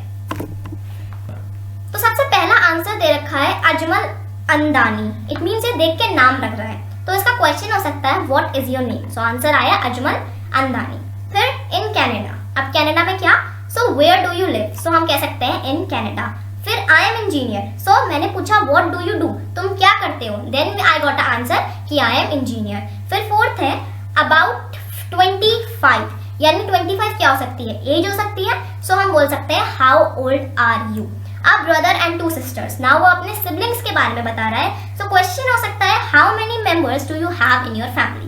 सो ये कुछ 5 थे जो मैंने आपको बताया, इसमें बाकी बचे हुए 5 और हैं। सो आपको खुद करने हैं, अपनी प्रैक्टिस करनी है। सो इससे आपकी प्रैक्टिस हो जाएगी, बस इसमें आंसर दे रखे हैं, आपको खुद क्वेश्चन फ्रेम करने हैं। अब आता है हमारा राइटिंग शॉर्ट डिस्क्रिप्शंस। सो अब हम यहाँ पे एक नई चीज पढ़ने वाले हैं, राइटिंग सेक्शन में short descriptions. Basically short descriptions grammar में क्रिएटिव राइटिंग यानी राइटिंग का एक पार्ट है, और उसमें आपको कोई भी एक चीज दे रखी होती है और आपको इसका डिस्क्रिप्शन दे रखा है। यहाँ पे आपको अपने ऊपर, अपने grandmother, grandfather, mother, father, best friend के ऊपर लिखना है। अब आप क्या लिख सकते हो, उनका फेस कैसा है, उनका कॉम्प्लेक्शन कैसा है, उनका height, build and general appearance. So यहाँ पे मैं आपको अपने बारे में अबाउट योरसेल्फ का एक शॉर्ट डिस्क्रिप्शन एग्जांपल दे सकती हूँ, बच्चे हुए आपको खुद करने हैं एज अ प्रैक्टिस। तो यहाँ पे मैं कैसे लिख सकती हूँ, मैं लिख सकती हूँ my name is Priyanshi, I am of medium height, I am neither fat nor slim, I wish I could lose a few kilograms. I have a fair complexion. I would say I am quite smart and very active. तो यहाँ मैंने अपने बारे में बताया कि मेरी height कुछ इस तरीके से है, मैं ना ज़्यादा मोटी हूँ ना मैं ज़्यादा पतली हूँ, मेरा फेयर कॉम्प्लेक्शन है, मैं थोड़ी क्वाइट स्मार्ट और एक्टिव हूँ। सो इस तरीके से आप किसी के बारे में लिखते हो, वो उसका डिस्क्रिप्शन हो जाता है। अब यहाँ पे आपको करना क्या है, अपने ग्रैंडमदर या ग्रैंडफादर, अपने मदर या फादर, अपने बेस्ट फ्रेंड, किसी के ऊपर भी एक शॉर्ट डिस्क्रिप्शन लिखना है, जिससे आपकी प्रैक्टिस हो जाएगी। इवन आप अपने नेबर के ऊपर भी लिख सकते हो। अब हमारा आता है नेक्स्ट टॉपिक प्रोनाउंसिएशन में, दैट इज कॉन्ट्रैक्टेड फॉर्म। ये कॉन्ट्रैक्टेड फॉर्म हमारा यूनिट फर्स्ट में भी था, सो यहाँ पे इसे रिपीट करते हैं और पढ़ते हैं। बेसिकली कॉन्ट्रैक्टेड फॉर्म्स क्या होते हैं, हम कॉन्ट्रैक्टेड फॉर्म्स को कह सकते हैं शॉर्ट फॉर्म्स, किसी भी वर्ड की शॉर्ट फॉर्म। अब कैसे, यहाँ पे पहला दे रखा है she will see you in 10 minutes. अब मैंने शी जो डबल एल लिखा है एपोस्ट्रोफी, मैंने इसे विल ही पढ़ा क्योंकि ये विल का शॉर्ट फॉर्म है। सो इसी को कॉन्ट्रैक्टेड फॉर्म बोला है। अब मैं आपके लिए एक बार सारे सेंटेंस पढ़ देती हूँ। जैसे कि सेकंड है शी, अब ये जो डी लगा है कॉमा लगा के, दैट इज डिड। सो ये डिड का शॉर्ट फॉर्म है यानी कॉन्ट्रैक्टेड फॉर्म है। She did look better with short hair. Then you are taking it very easy. Now जो हमेशा ये एपोस्ट्रोफी कॉमा आता है जब भी हम कुछ शॉर्ट फॉर्म लिखते हैं, एंड देन जो उसकी शॉर्ट फॉर्म होती है जैसे कि आर ई। उसके बाद आई हैवंटेड, इसे आप हैवंटेड पढ़ते हैं, I haven't seen him. Haven't means have not, ये जो टी लगा हुआ है हैव के साथ नॉट है यानी मैंने उसे नहीं देखा। उसके बाद दे है यानी did, they did met before, इससे पहले वो नहीं मिले। फिर it isn't working, isn't means is not, it is not working। so ये हम शॉर्ट फॉर्म यूज करते हैं क्योंकि ग्रामर का रूल है, कहीं कहीं हम is not की जगह isn't यूज करते हैं। फिर हमारा आता है 7th one, we have seen the film already। so यहाँ पे have को शॉर्ट फॉर्म में एपोस्ट्रोफी के साथ be के साथ लिखा। फिर I can't hear anything, can you? now I can't का मतलब I cannot। so बेसिकली ये होता है हमारा कॉन्ट्रैक्टेड फॉर्म जब हम वर्ड को शॉर्ट में लिखते हैं। सो बेसिकली गाइस ये थी हमारी आज की यूनिट, जिसमें हमने कुछ टिप्स ली हम अपनी सोशल स्किल्स को कैसे इन्वॉल्व कर सकते हैं, किससे कैसे बात कर सकते हैं। हर पर्सन के अपने अपने व्यू होते हैं हर चीज पे बात करने के, और हमें इस बात से अवेयर होना चाहिए कौन सी सिचुएशन में कौन से टॉपिक पे बात करनी चाहिए, कौन से टॉपिक पे बात नहीं करनी चाहिए। हम जिस इंसान से बात कर रहे होते हैं हमें उसी के हिसाब से लैंग्वेज में अडॉप्ट होना चाहिए। अगर हम अपने फ्रेंड्स से बात कर रहे हैं तो हम इनफॉर्मल लैंग्वेज में बात करेंगे, लेकिन वहीं अगर हम अपने एल्डर से बात कर रहे हैं, पेरेंट्स से बात कर रहे हैं, so we must be formal. और अगर हम बात करें ग्रामर सेक्शन की, तो ग्रामर सेक्शन में हमने WH question and yes no questions पढ़ा था। सो गाइस ये था हमारा आज का वीडियो। अगर आपको वीडियो पसंद आया होगा तो वीडियो को लाइक करिएगा। अगर आपने अभी तक यूनिट फर्स्ट नहीं देखी तो आप यूनिट फर्स्ट देख सकते हैं। ऐसे ही कमेंट करते रहिए, हमें सपोर्ट करते रहिए जिससे मैं और वीडियोस बना सकूं। So thank you for watching guys. Channel को सब्सक्राइब करिए, करिए, वीडियो को लाइक करिए, शेयर करिए। Hello friends, welcome to IGNOU guidance. आज हम इस वीडियो में डिस्कस करने वाले हैं BEGLA 135 English in daily life block 1 unit 3। इससे पहले यूनिट 1 और यूनिट 2 में अपलोड कर चुकी हूँ, जिस पे आपने काफ़ी सपोर्ट दिया। अब हम आते हैं यूनिट 3 पे, जो कि है फीलिंग्स। स्टार्ट करने से पहले अगर आपने चैनल को सब्सक्राइब नहीं किया तो आप सब्सक्राइब कर सकते हैं, वीडियो को लाइक करिएगा। सो बेसिकली फीलिंग्स क्या होती हैं? सो बेसिकली फीलिंग्स होता है जो हम अपने दिमाग में फील करते हैं, something that we feel in our mind. कोई भी इमोशन हमारे अंदर है। फॉर एग्जाम्पल, अगर मैं हैप्पी हूँ सो वो मेरी फीलिंग है, अगर मैं सैड हूँ तो वो मेरी फीलिंग है, अगर मैं चिंता कर रही हूँ आई एम वरिड सो वो मेरी एक फीलिंग्स है।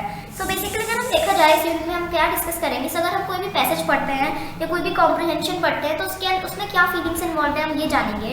हम कैसे डिफ्रेंशिएट कर सकते हैं पॉजिटिव और नेगेटिव फीलिंग्स में। फीलिंग्स की टाइप्स दे रखे हैं इसमें। अगर हम किसी पर्सन को देख के, उसकी फोटोग्राफ को देख के हम उसे डिस्क्राइब कर सकते हैं वो क्या सोच रहा है आपके बारे में, उसकी फीलिंग्स क्या है। सिचुएशंस को देख के हम फीलिंग्स को समझ सकते हैं। यहाँ पे वार्म अप पे आपको एक्सरसाइज दे रखी है, यहाँ पे बहुत सारे वर्ड दे रखे हैं, जैसे I am happy, I am sick, I am good, I am beautiful and so on. So basically आपको ये देखना है इसमें से आपको क्या डिस्क्राइब करता है। जो ये सेंटेंस दे रखा है, जैसे कि आई एम हैप्पी, क्या आप खुश हैं? सो ये आपके लिए बेसिकली वार्म अप के लिए है। आप इसे खुद ट्राई करिए, आप देखिए कि इसमें से आप क्या क्या आपको कौन कौन से सेंटेंस डिस्क्राइब कर रहे हैं और आप मोस्ट ऑफ द टाइम क्या रहते हैं। आप most of the time happy रहते हैं या बोल्ड होते हैं। ये सिर्फ आपको एक वार्म अप प्रैक्टिस के लिए है। अब आते हैं रीडिंग पे। सो बेसिकली आपको यहाँ पे एक पैराग्राफ दे रखा है, ये काफ़ी लंबा पैराग्राफ है, और फिर जो आपका चेक योर प्रोग्रेस 1 है वो इसी से रिलेटेड है। सो मैं ये पैराग्राफ नहीं पढ़ रही हूँ, ये आपको पैराग्राफ खुद पढ़ना है। इससे आपकी रीडिंग की प्रैक्टिस होगी एंड पैराग्राफ की भी प्रैक्टिस होगी। एंड जब आप चेक योर प्रोग्रेस 1 में आएंगे सो यहाँ पे आपको कुछ क्वेश्चन आंसर्स दे रखे हैं जो आपको इसी पैसेज से रिलेटेड फिल करने हैं। ये पूरी काफ़ी लंबी स्टोरी है, जब आप इसे रीड करेंगे then you will know what it about, ये किस चीज़ के ऊपर है। सो आप लोग एक बार इसे रीड करिए एंड अगर आपको कोई डिफिकल्टी है तो आप कमेंट कर सकते हैं। इसमें सिंपल सी ईजी स्टोरी है, ईजी लैंग्वेज में है। एंड देन इसके आपको यहाँ 11 क्वेश्चन दे रखे हैं जो आपको करने हैं। इससे आपकी बहुत प्रैक्टिस हो जाएगी रीडिंग की भी एंड पैराग्राफ की भी। देन अगर मैं क्वेश्चन नंबर 2 देखूँ सो वो भी स्टोरी से रिलेटेड ही है। जो ये स्टोरी थी लव, उसके हिसाब से इसमें जो सीक्वल दे रखा है उसे आपको सीक्वेंस से लगाना है, क्या क्या स्टोरी में हुआ। यहाँ पे 10 आपको स्टेटमेंट्स दे रखे हैं, स्टोरी बाय स्टोरी 1 2 3 4 लगाने हैं। तो ये आप तभी कर पाएंगे जब आप स्टोरी रीड करेंगे। सो ये तो आपको प्रैक्टिस के लिए आपको खुद करना पड़ेगा। सो गाइस एग्जाम्स में अनसीन पैसेज के नाम से क्वेश्चन जरूर आता है, जिसमें कोई भी एक पैसेज होता है और उससे रिलेटेड क्वेश्चंस आते हैं और ये सीक्वल भी आ सकता है, इसे सीक्वेंस से लगाना। So guys unseen passage basically हर एग्जाम्स में आते हैं और आपके एग्जाम्स में भी 100% आएंगे। सो आप इसे इग्नोर मत करिए। एक पैसेज आएगा और जिससे रिलेटेड काफी सारे क्वेश्चन आएंगे और मे बी ये सीक्वल भी आ जाए, आपको सीक्वेंस से लगाना है। सो आप इसे रीड करिए, इससे आपकी प्रैक्टिस होगी एंड आप एग्जाम्स में इसे अच्छे से कर लेंगे। सो आता है हम नेक्स्ट क्वेश्चन पे, दैट इज वोकैबुलरी।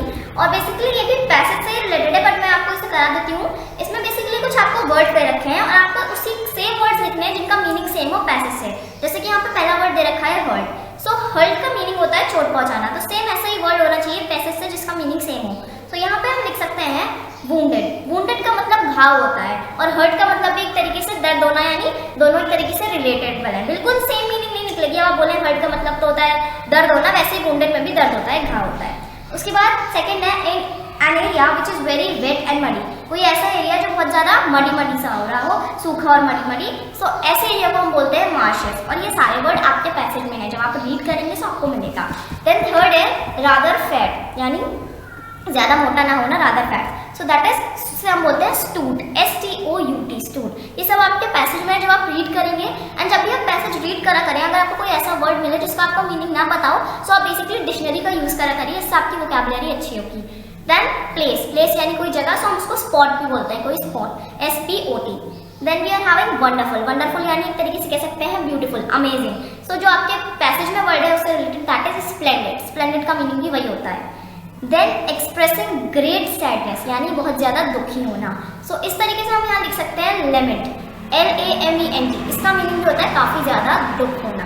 उसके बाद something which is likely to cause serious harm, कोई ऐसी चीज जो हमें सबसे ज्यादा हार्म यानी चोट पहुंचा सकती है। तो उसके लिए जो आपके पैसेज में वर्ड यूज हुआ है वो है menace, MENACE। Then not worried about danger, जैसे डेंजर की चिंता ही नहीं होती, कोई डर नहीं होता, उसे हम बोलते हैं केयरलेस। सो ये बेसिकली वर्ड्स से जो पैराग्राफ से थे और ऐसे भी क्वेश्चंस आते हैं एग्जाम्स में। इसके लिए हमें अपनी वोकैबुलरी स्ट्रॉन्ग रखनी होगी। जब भी आप कुछ रीड करें, अगर आपको किसी चीज़ का मीनिंग ना पता हो तो आप डिक्शनरी की हेल्प ले सकते हैं। सो हमारा नेक्स्ट क्वेश्चन है, ये जो हमें यहाँ बॉक्स दे रखा है इसमें से कुछ वर्ड्स हैं। सो इनमें से कुछ वर्ड्स हमें पॉजिटिव है और कुछ नेगेटिव है। सो पॉजिटिव क्वालिटीज एक साइड लिखनी है, नेगेटिव क्वालिटीज एक साइड लिखनी है। सो पहले हम सारी इसमें से पॉजिटिव क्वालिटीज लिख लेते हैं। तो सबसे पहले पॉजिटिव आता है अम्यूजिंग। अम्यूजिंग का मतलब होता है कोई आपको हंसाए, कोई आपके चेहरे पे स्माइल ले आए, तो that is the positive quality. So वो हो गया अम्यूजिंग। देन पॉजिटिव आता है ब्रिलियंट। ब्रिलियंट का बेसिकली मीनिंग होता है बहुत ही ज्यादा ब्रिलियंट, यानी बहुत ज्यादा अच्छा होना। देन यार हमारा पॉजिटिव आता है यहाँ इंजॉयबल। इंजॉयबल मीन्स इंजॉय करना, खुश रहना, मजे करना। Then fascinating. फैसिनेटिंग का मीन्स भी इसी तरीके से होता है खुश रहना, हमेशा हैप्पी रहना। यहाँ पे जितने भी पॉजिटिव वर्ड्स होंगे वो कुछ पॉजिटिव ही होगा, हैप्पी, खुश, और नेगेटिव में कुछ बैड भी होगा, ये तो नॉर्मल चीज है। फिर हमारा आता है पॉजिटिव में टेरिफिक। टेरिफिक का मीनिंग होता है एक्सट्रीमली नाइस, यानी बहुत ज्यादा अच्छा होना, टेरिफिक। फिर यहाँ पे हमारा पॉजिटिव वर्ड आता है इंटरटेनिंग। इंटरटेनिंग मतलब हमेशा किसी को इंटरटेन करते रहना, हंसाते रहना।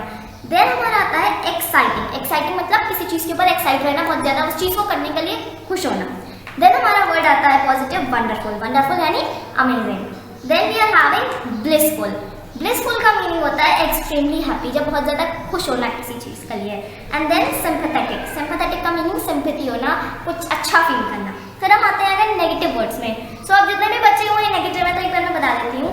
ऑफुल। ऑफुल का मतलब होता है बैड। देन बोरिंग, जो काफी बोरिंग लोग होते हैं ना, कहते हैं बोर हो रहे हैं। Then disappointing. डिसअपॉइंटिंग जब हम किसी चीज से खुश नहीं होते, निराशा पाना। देन डल। डल का मतलब डल, ब्राइट यानी dull. Then we are having dreadful. Dreadful का मीनिंग होता है अनहैप्पीनेस, यानी खुश ना होना या किसी चीज का डर होना।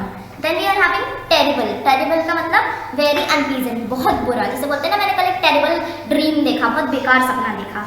इंडिफरेंट। इंडिफरेंट का मतलब बिल्कुल डिफरेंट होना, इंडिफरेंट होना। Then suspicious. सस्पिशियस का मतलब कोई भी फीलिंग होती है जब हम कुछ गलत करते हैं, feeling of doing wrong. Miserable. Miserable का मतलब अनहैप्पी, दुख होना। And then finally last sad यानी दुखी होना। सो यहाँ पे बेसिकली अब आप ये कैसे कर पाएंगे अगर पेपर में आया। सो वोकैबुलरी का मीनिंग ये होता है कि जब भी आप कुछ भी करें आपको वर्ड्स का नॉलेज होना चाहिए किसका क्या मीनिंग होता है। तो इसमें भी आपके बुक में भी इवन नीचे दे रखा है कि अगर आपको कोई वर्ड में मीनिंग में प्रॉब्लम हो तो आप हेजिटेट मत करिए, डिक्शनरी का यूज करके। अब हम आते हैं थर्ड क्वेश्चन में। इस क्वेश्चन में आपको एक और क्वेश्चन दे रखा है कि जितने भी ये वर्ड्स हैं आपको उनके मेक सेंटेंस बनाने हैं खुद। तो आप इसे ट्राई कर सकते हैं, ये आपके लिए अच्छा है। अम्यूजिंग, ऑफर, बोरिंग, सबसे एक सेंटेंस बनाइए तो आपकी वोकैबुलरी अच्छी होगी। देन हमारा थर्ड क्वेश्चन है, यहाँ पे आपको कुछ सिचुएशंस दे रखी हैं और इन सिचुएशंस के हिसाब से आपको वर्ड दे रखे हैं बॉक्स में। सो आपको लिखना है कौन सी सिचुएशन में आप क्या फील करेंगे। सो इसे कर लेते हैं, काफी आसान है। जैसे कि सबसे पहली सिचुएशन दे रखी है, you are chatting with your friends after a hearty meal. आपने अच्छा खासा खाना ले लिया है, you are done with it और आप अपने फ्रेंड से बात कर रहे हो। सो आप यहाँ पर रिलैक्स फील करेंगे क्योंकि आपको कोई प्रॉब्लम नहीं है, आप आराम से बैठ के अपने फ्रेंड से बात कर रहे हो। So here you feel relaxed. अब किसी ने आपकी कार का टायर पंचर कर दिया है, someone has punctured the tyre of your car. So of course ही बात है इसमें आपको गुस्सा आएगा, सो आप यहाँ फील करोगे angry. Then you are introducing your friend to someone and you get her name wrong. आप किसी अपने फ्रेंड से मतलब आप दूसरे फ्रेंड को इंट्रोड्यूस करा रहे हो और आपने उसका नाम गलत ले लिया। सो आप यहाँ फील करोगे एम्बैरेस्ड। एम्बैरेस्ड का मतलब शेमफुल फील करना, आपको लगेगा मैंने उसका नाम गलत ले लिया, that is embarrassed for me. Then fourth situation है, your friend is much popular than you are. आपका फ्रेंड आपसे ज्यादा पॉपुलर है, सो आपको यहाँ जलन होगी, that is jealous. Then you have lost your train ticket. आपकी ट्रेन टिकट खो गई है, तो यहाँ पे आप परेशान होंगे। सो परेशान को इंग्लिश में बोलेंगे वरीड, यू आर वरीड है।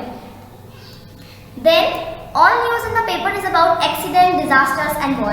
अब जितने भी न्यूज़पेपर में बातें आई हैं वो सब एक्सीडेंट्स हैं, डिजास्टर। तो आप डिप्रेस्ड फील करोगे, मीन्स थोड़े टेंशन में आ जाओगे। देन सेवंथ आपको सिचुएशन दे रखी है, आप घर पे अकेले हो, you are alone at home and you hear someone walking in the next room. और आपने सोचा कि आपने सुना कि कोई दूसरे कमरे में जाना है, तो यहाँ फील करोगे फ्राइटेंड। फ्राइटेंड मतलब डर जाओगे। Then you are about to make a speech in public for the first time. अब आप पहली बार किसी पब्लिक में या अपने स्कूल में कहीं पे भी पहली बार बोलने वाले हो, तो आप यहाँ पे नर्वस फील करोगे। होता है जब हम माइक पे या कहीं स्टेज पे पहली बार बोलते हैं तो हम नर्वस फील करते हैं। फिर your neighbour keeps borrowing things from you every day. अब कोई आपके नेबर डेली कुछ ना कुछ आपसे लेने आ जाते हैं, कभी कुछ या कुछ, तो आप उनसे परेशान हो जाओगे, you feel annoyed. Then it's your 21st birthday, आपका 21st बर्थडे है, सो आप एक्साइटेड फील करोगे कि हाँ कल मेरा 21st बर्थडे है। Now you have heard a rumour that the factory that you work is going to be close down. अब आपने रूमर मीन्स आप वहाँ सुनी कि जिस फैक्ट्री में आप काम करते हैं वो बंद होने वाली है, सो आप यहाँ अपसेट फील करोगे। सो बेसिकली जो आपका क्वेश्चन था यहाँ पे आपको ये बताना चाहता है कौन कौन सी फीलिंग किस सिचुएशन में यूज होती है। ये यूनिटी फीलिंग्स के ऊपर है, सो कौन कौन सी फीलिंग्स कहाँ कहाँ किस सिचुएशन में यूज हो सकती है, जिससे आपको इसका आइडिया नॉलेज हो। अब हम आते हैं नेक्स्ट। नेक्स्ट है हमारा ग्रामर, जिसमें इस बार हम ग्रामर में डिस्कस करने वाले हैं adverbs.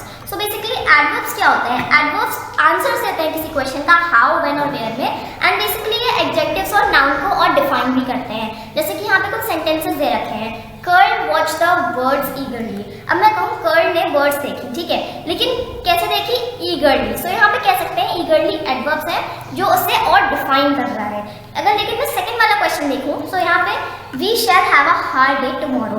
We shall have a hard day, लेकिन हमारा कब होगा? टुमारो। सो यहाँ पे क्या हो रहा है? यहाँ पे आंसर मिल रहा है हमें क्वेश्चन का कि हमारा हार्ड डे होगा, लेकिन वेन, सो टुमारो।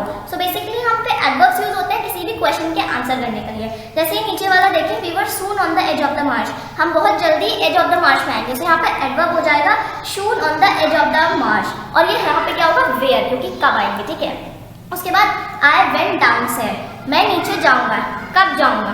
सो यहाँ पे भी हम कह सकते हैं वेयर। सो बेसिकली यहाँ पे आपको दे रखा है, notice that the underline words answer the question how, when और वेयर। सो ये हमारे एडवर्ब्स होते हैं। अब हमें यहाँ पे दे रखा है हाउ एंड वेयर के कुछ एग्जांपल्स दे रखे हैं, जैसे कि ran fast, how we can ran fast, ate clumsily, how, scream loudly, how. So basically आपको समझने के लिए आप इसे एक बार पढ़ सकते हैं। अब अगर हम चेक आर प्रोग्रेस 3 में आए, तो यहाँ पे आपको सेंटेंस दे रखे हैं जिसमें आपको एडवर्ब अंडरलाइन करनी है और लिखना है यहाँ पे हाउ आएगा, व्हेन आएगा या फिर वेयर आएगा।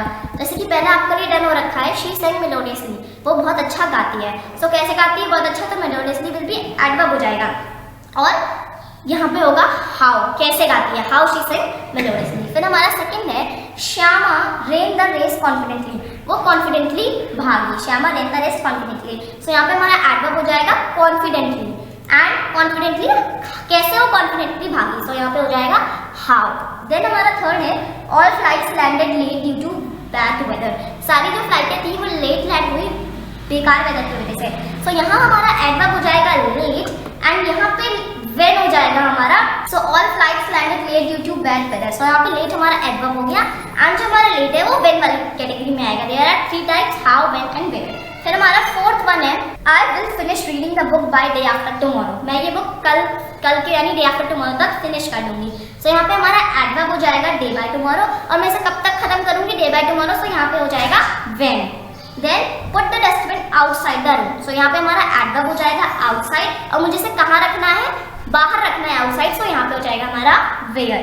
The bird build their nest on top of the tree, so यहाँ पे हमारा एडवर्ब हो जाएगा on top of the tree, और वो कहाँ बना रही है? On top of the tree, so it should be where. So basically adverbs easy होते हैं, और बेसिकली एग्जाम्स में सिर्फ एडवर्ब अंडरलाइन करने को आता है। यहाँ पे आपको सिर्फ आगे समझाने के लिए हाउ, वेयर एंड व्हेन दे रखा है। अब हम आते हैं आगे नेक्स्ट क्वेश्चन पे, check our progress board. So basically यहाँ पे आपको कॉलम दे रखे हैं, column A and column B, और यहाँ पे अब हम आते हैं adverb consisting more than one word. अब यहाँ पे आप पढ़ेंगे कुछ एडवर्ब्स हैं, मतलब कुछ सेंटेंस में एडवर्ब्स हैं जो एक वर्ड से ज्यादा होगी। जैसे अभी भी हमने ऊपर देखा था, तो उसमें भी एक वर्ड से ज्यादा एडवर्ब थी। सो बेसिकली ऐसे एडवर्ब्स को हम कहते हैं एडवर्ब फ्रेजेस। जैसे कि यहाँ पे दे रखा है I was born in the countryside, so in the countryside हमारा यहाँ पे एडवर्ब हो गया, और ये जो इन द कंट्री साइड है वो हमारा एडवर्ब फ्रेज हो गया। मीन्स जो एडवर्ब 2 या 3 वर्ड से ज्यादा होती है उन्हें हम एडवर्ब फ्रेजेस बोलते हैं। और basically adverb phrases in, on, under, from, to, at इन्हीं से शुरू होते हैं। जैसे कि यहाँ पे हमारा एक फ्रेज इन से शुरू हुआ, एंड दूसरा वाला we were soon on the edge of the march on से शुरू हुआ। सो जो हमारा नेक्स्ट प्रोग्रेस है वो इसी से रिलेटेड है। तो चलिए आइए देख लेते हैं। अब यहाँ पे आपको एडवर्ब फ्रेजेस दे रखे हैं कॉलम बी में, और आपको कॉलम ए से इन्हें मैच करने हैं। तो जैसे कि पहला है पुट द क्रॉकरी, अब इससे जो सुटेबल होगा आपको वो मैच करना है। सो हम यहाँ कह सकते हैं put the crockery in the shelf, crockery को शेल्फ में रखो, H1, put the crockery in the shelf. Then she was born in Jaipur, D1। Then don't sit, अब डोंट सिट, सो हम यहाँ कह सकते हैं don't sit on the floor, that is B1। Then I used to live there, मैं वहाँ रहा करती थी as a child, जब मैं छोटी थी, that is F1। आपने कौन सा किया था अभी? I used to live there as a child। हाँ, so fifth one, Salman does his work that is very efficiently, Salman does his work very efficiently। Then we were waiting for him, मैं उसका इंतजार कर रही थी in the house, we were waiting for him in the house। Seventh one, I will meet you, मैं तुमसे मिलूंगी at the restaurant। Then the last one, write your name and address at the back of the envelope, तुम अपना नाम और address लिख दो यानी एनवेलप के पीछे। सो यही इस तरीके से आपको क्वेश्चन आता है जिसमें आपको एडवर्ब फ्रेजेस से सेंटेंस मैच करने होते हैं। अब अगर हम नीचे वाला क्वेश्चन देखें तो यहाँ आपको वही से मतलब आपको कॉलम ए की तरह वर्ड्स दे रखे हैं, आपको एडवर्ब फ्रेज यहाँ खुद लिखना है। तो इसे हम कर लेते हैं, इसमें कुछ नहीं है, आप यहाँ अपने वर्ड से कुछ भी लिख सकते हैं। मैं आपको करा देती हूँ। जैसे पहला वन है द चाइल्ड बिहेव, सो हम यहाँ लिख सकते हैं very badly, the child behave very badly. Then several guest arrive, बहुत सारे गेस्ट अराइव हुए तो हम यहाँ लिख सकते हैं at the same time. Then you will find the parcel, तो मैं पार्सल मिलेगा। अब यहाँ पे आप लिख दो ऑन द टेबल, या आप लिख सकते हैं इन द बॉक्स। बस इसका मीनिंग होना चाहिए, वो एक एडवर्ब होना चाहिए और आपको याद रखना चाहिए बेसिकली वो एडवर्ब फ्रेजेस किससे स्टार्ट होते हैं, in, on, under, from. So basically इससे स्टार्ट होना चाहिए, जरूरी नहीं है उसी से हो, but almost. Then the singer sang beautifully, आप ये लिख सकते हैं। Then Sonu's house is the pink one around the corner, यानी उसका पिंक हाउस है कॉर्नर के पास, कॉर्नर में, sorry. Then I buried the 2 dead birds, अब मैंने दो buried I buried the 2 dead birds in the land, मैंने दो मरी हुई चिड़िया मिट्टी के अंदर गाड़ दी। सो बेसिकली यहाँ पे हमने ग्रामर में एडवर्ब्स को डिस्कस किया, एडवर्ब फ्रेजेस को डिस्कस किया। अब हम आते हैं हमारे नेक्स्ट टॉपिक पे, that is speaking being polite. Basically जब भी हम किसी से बात करते हैं तो हमें बहुत ज़्यादा पोलाइट होना चाहिए। अगर हम किसी और से भी बात कर रहे हैं, किसी फॉरेनर से बात कर रहे हैं, किसी अपने से बात कर रहे हैं, हमें हमेशा पोलाइटली बात करना चाहिए। रूड मैनर या रूड सेंटेंसेस को नहीं बोलना चाहिए, हमेशा पोलाइट होना चाहिए। सो अब जो हम आगे डिस्कस करने वाले हैं वो यहाँ पे आपको सिचुएशंस दी होंगी, आपको बताना है इसे, अगर इस सिचुएशन के हिसाब से हम रूड मैनर में कैसे बात करेंगे एंड पोलाइट मैनर में कैसे बात करेंगे। यहाँ पे आपको एग्जाम्पल दे रखा है, जैसे कि getting someone to get you the key, आपको अपनी की चाहिए, आपको किसी को भेजना है और आपको की चाहिए। तो रूड मैनर में हम किस तरीके से बोलते हैं कि this door is lock, get me the key fast will you, ये डोर है, ये लॉक है, मुझे की चाहिए, जल्दी से लेके आओ। सो बेसिकली यहाँ पे आप दूसरे को ऑर्डर कर रहे हो, अपना गुस्सा जता रहे हो कि डोर लॉक है, खुलना की लाओ। लेकिन पोलाइट मैनर में आप बोलोगे I am afraid this door is lock, मैं जानता हूँ ये डोर लॉक है, could you please get me the key, क्या तुम मुझे की ला सकते हो। जब भी आप किसी से बात करो आप हमेशा रिक्वेस्ट करो, ऑर्डर मत जताओ। व्हेन यू रिक्वेस्ट समवन, वो आपकी मजबूरी समझेगा और आपकी जरूर मदद करेगा। सो अब जो हम आगे करेंगे, आपको चेक योर प्रोग्रेस 5 में कुछ सिचुएशन दे रखी हैं और आपको उसमें से बोथ एक आप बताना है कि आप रूड मैनर में कैसे बात करोगे एंड आप पॉजिटिव मैनर में कैसे बात करोगे। सो यहाँ पे 10 है, मैं यहाँ 5 आपके लिए डिस्कस करूंगी एंड 5 आपको खुद प्रैक्टिस में। सो हम यहाँ स्टार्ट कर सकते हैं। मैं पहली सिचुएशन दे रखी है, सो हम इन्हें देख लेते हैं। सबसे पहले हमारी सिचुएशन थी asking your friend to lend you some money, आपको कुछ मनी की जरूरत है और अपने फ्रेंड से पूछते हो। सो रूड मैनर में आप उसे कैसे मांगोगे, तो आप बोल दोगे give me some money I need it, पर यहाँ पे आप अपने फ्रेंड को ऑर्डर दे रहे हो कि मुझे कुछ मनी चाहिए, मुझे दे दो। मैंने आपको हमेशा कहा है पोलाइट मैनर में कुछ भी हो हम हमेशा रिक्वेस्ट करते हैं एंड रूड मैनर में हम सीधे ऑर्डर देते हैं। अब एक्चुअली पोलाइट मैनर में आप उससे बोलोगे could you please let me some money, क्या तुम मुझे कुछ मनी दे सकते हो। ऐसे ही हमारी हम देख लेते हैं सेकंड सिचुएशन। हमारी सेकंड सिचुएशन है asking a college to give back something he has borrowed, आपसे आपके किसी दोस्त ने कोई चीज मांगी थी पहले, अब आपको वापस चाहिए।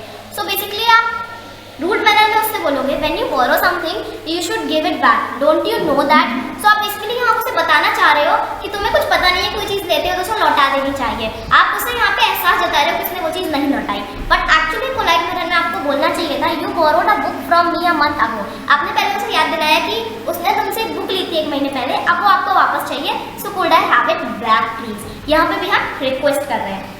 पोलाइट मैनर हम इसी तरीके से बोलते हैं। देन हमारी थर्ड सिचुएशन है asking a noisy neighbour to be quiet, आपको हमारे बराबर में नेबर रहता है जो बहुत ज़्यादा नॉइज कर रहा है, हम उसे शांत कराना चाहते हैं। सो बेसिकली अगर हम रूड मैनर में बोल देंगे, रूड मैनर में हम यहाँ बोल सकते हैं you have no right to be so noisy and disturb the other, हम इसी तरीके से बोल देते हैं कि तुम डिस्टर्ब नहीं कर सकते, हमें इतना नॉइज मत बचाओ। पर एक्चुअली पोलाइट मैनर में हमें इस तरीके से बोलना चाहिए I know you are enjoying your party but may I request you to lower the noise level please, मुझे पता है आप अपनी पार्टी एंजॉय कर रहे हैं, आपके घर में पार्टी है, लेकिन आप अपनी नॉइज थोड़ी धीमी कर लीजिए, मुझे डिस्टर्ब हो रहा है। सो ये एक तरीके का पोलाइट मैनर है। मैंने आपको बताया था इसमें टोटल 10 सिचुएशन है, मैं आपके लिए 5 डिस्कस कर रही हूँ एंड 5 आप खुद करिए, अपनी प्रैक्टिस करिए। हमारा नेक्स्ट है asking help to lift something heavy, आपको किसी की मदद चाहिए, आपके पास कुछ हैवी सामान है तो कोई आपकी मदद करते हैं उसे उठाने के लिए।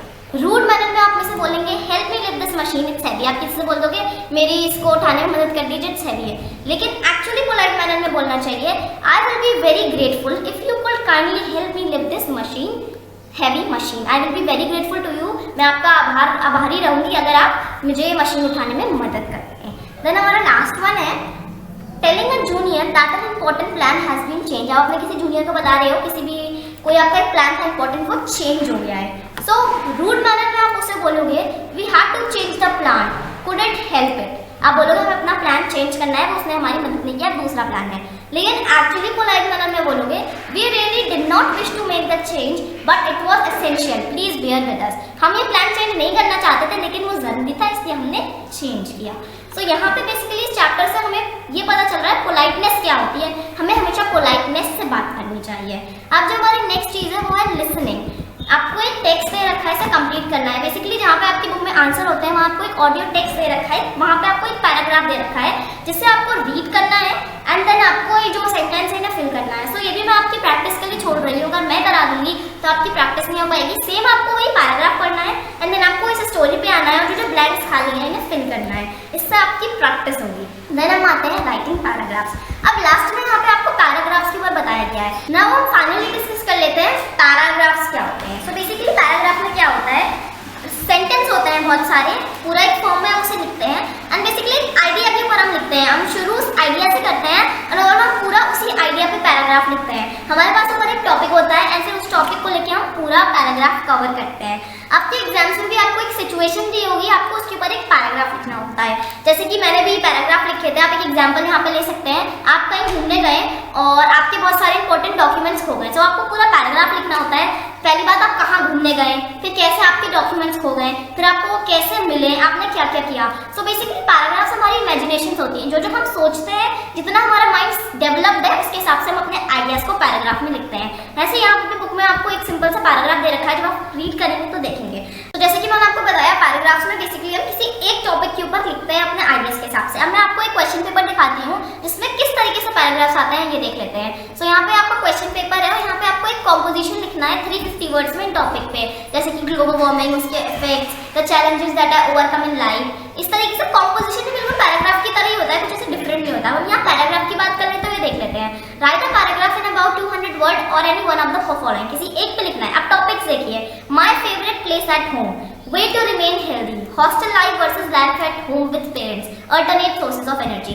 एंड ये आपका 10 नंबर का है। तो यहाँ जो मैं आपको बता रही हूँ वो इंपॉर्टेंट है और यहाँ जितने भी आपके पैराग्राफ दे रखे हैं उसे प्रैक्टिस करिए। ऐसे यहाँ पे एक जो मैंने आपको सिचुएशन वाला बताया, यहाँ आपको इतनी सारी सिचुएशन दे रखी है। You are a part of the nature watch group which is working towards making your city neighbourhood plastic bag free. A meeting of your group was organized which was attended by executive body members, block level leaders and volunteers. Among the point discussed were the enormity of the problems, the plan of action, places person to target difficulties। So basically इस paragraph में आप एक group है आपका nature watch और आपकी cities और आप सबको डिस्कस करना है कि आप अपनी सिटी को प्लास्टिक बैग फ्री कैसे बनाएं। सो यहाँ आपको दे रखा है आपको उस पैराग्राफ में क्या क्या कवर करना है, जैसे कि प्रॉब्लम्स क्या क्या है, उसके प्लान्स क्या क्या हैं, डिफिकल्टीज क्या है। सो इस तरीके से आपका यहाँ पे पैराग्राफ आता है। सो जो आपकी बुक में दे रखे हैं आप उन्हें भी प्रैक्टिस करिए और अगर आपके पास कोई साइड बुक है तो आप उससे भी प्रैक्टिस कर सकते हैं।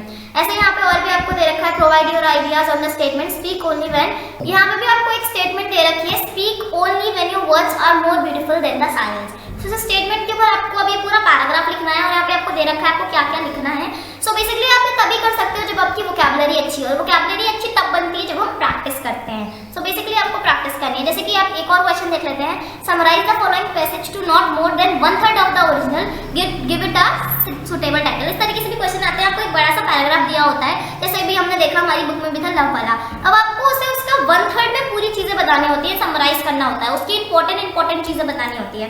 अभी जैसे कि आपने बुक में एक पैराग्राफ पढ़ा लव वाला, तो सेम आप उसे प्रैक्टिस करिएगा, आप उसे पूरा पढ़िएगा और फिर उसे 1/3 करने की कोशिश करिएगा। तो इस तरीके से पेपर आते हैं आपके एग्जाम्स में। सो हमारी प्रैक्टिस बहुत जरूरी है इन चीजों में। अब हम यहाँ पे आपको एक पैराग्राफ दे रखा है, ये आपको एक एग्जाम्पल की तरह दे रखा है और एक आपको करना है। तो चलिए देख लेते हैं। आपको 150 वर्ड में अपने क्लोजेस्ट फ्रेंड के ऊपर लिखना है और नीचे आपको कुछ पॉइंट्स लिखे हुए हैं जो आप और ऐड कर सकते हो, बता सकते हो। जैसे कि क्लोजेस्ट फ्रेंड क्या होता है, क्लोजेस्ट फ्रेंड वो होता है जिस पे आप अच्छे तरीके से ट्रस्ट करते हो, जब भी आपको मदद की जरूरत हो वो आ जाए, आप हमेशा साथ में मजे करते हो।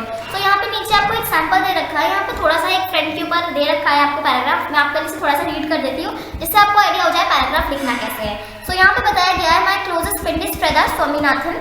My closest friend is Freda, I have known her since my school days. मैं उसे अपने स्कूल डेज से जानती हूँ।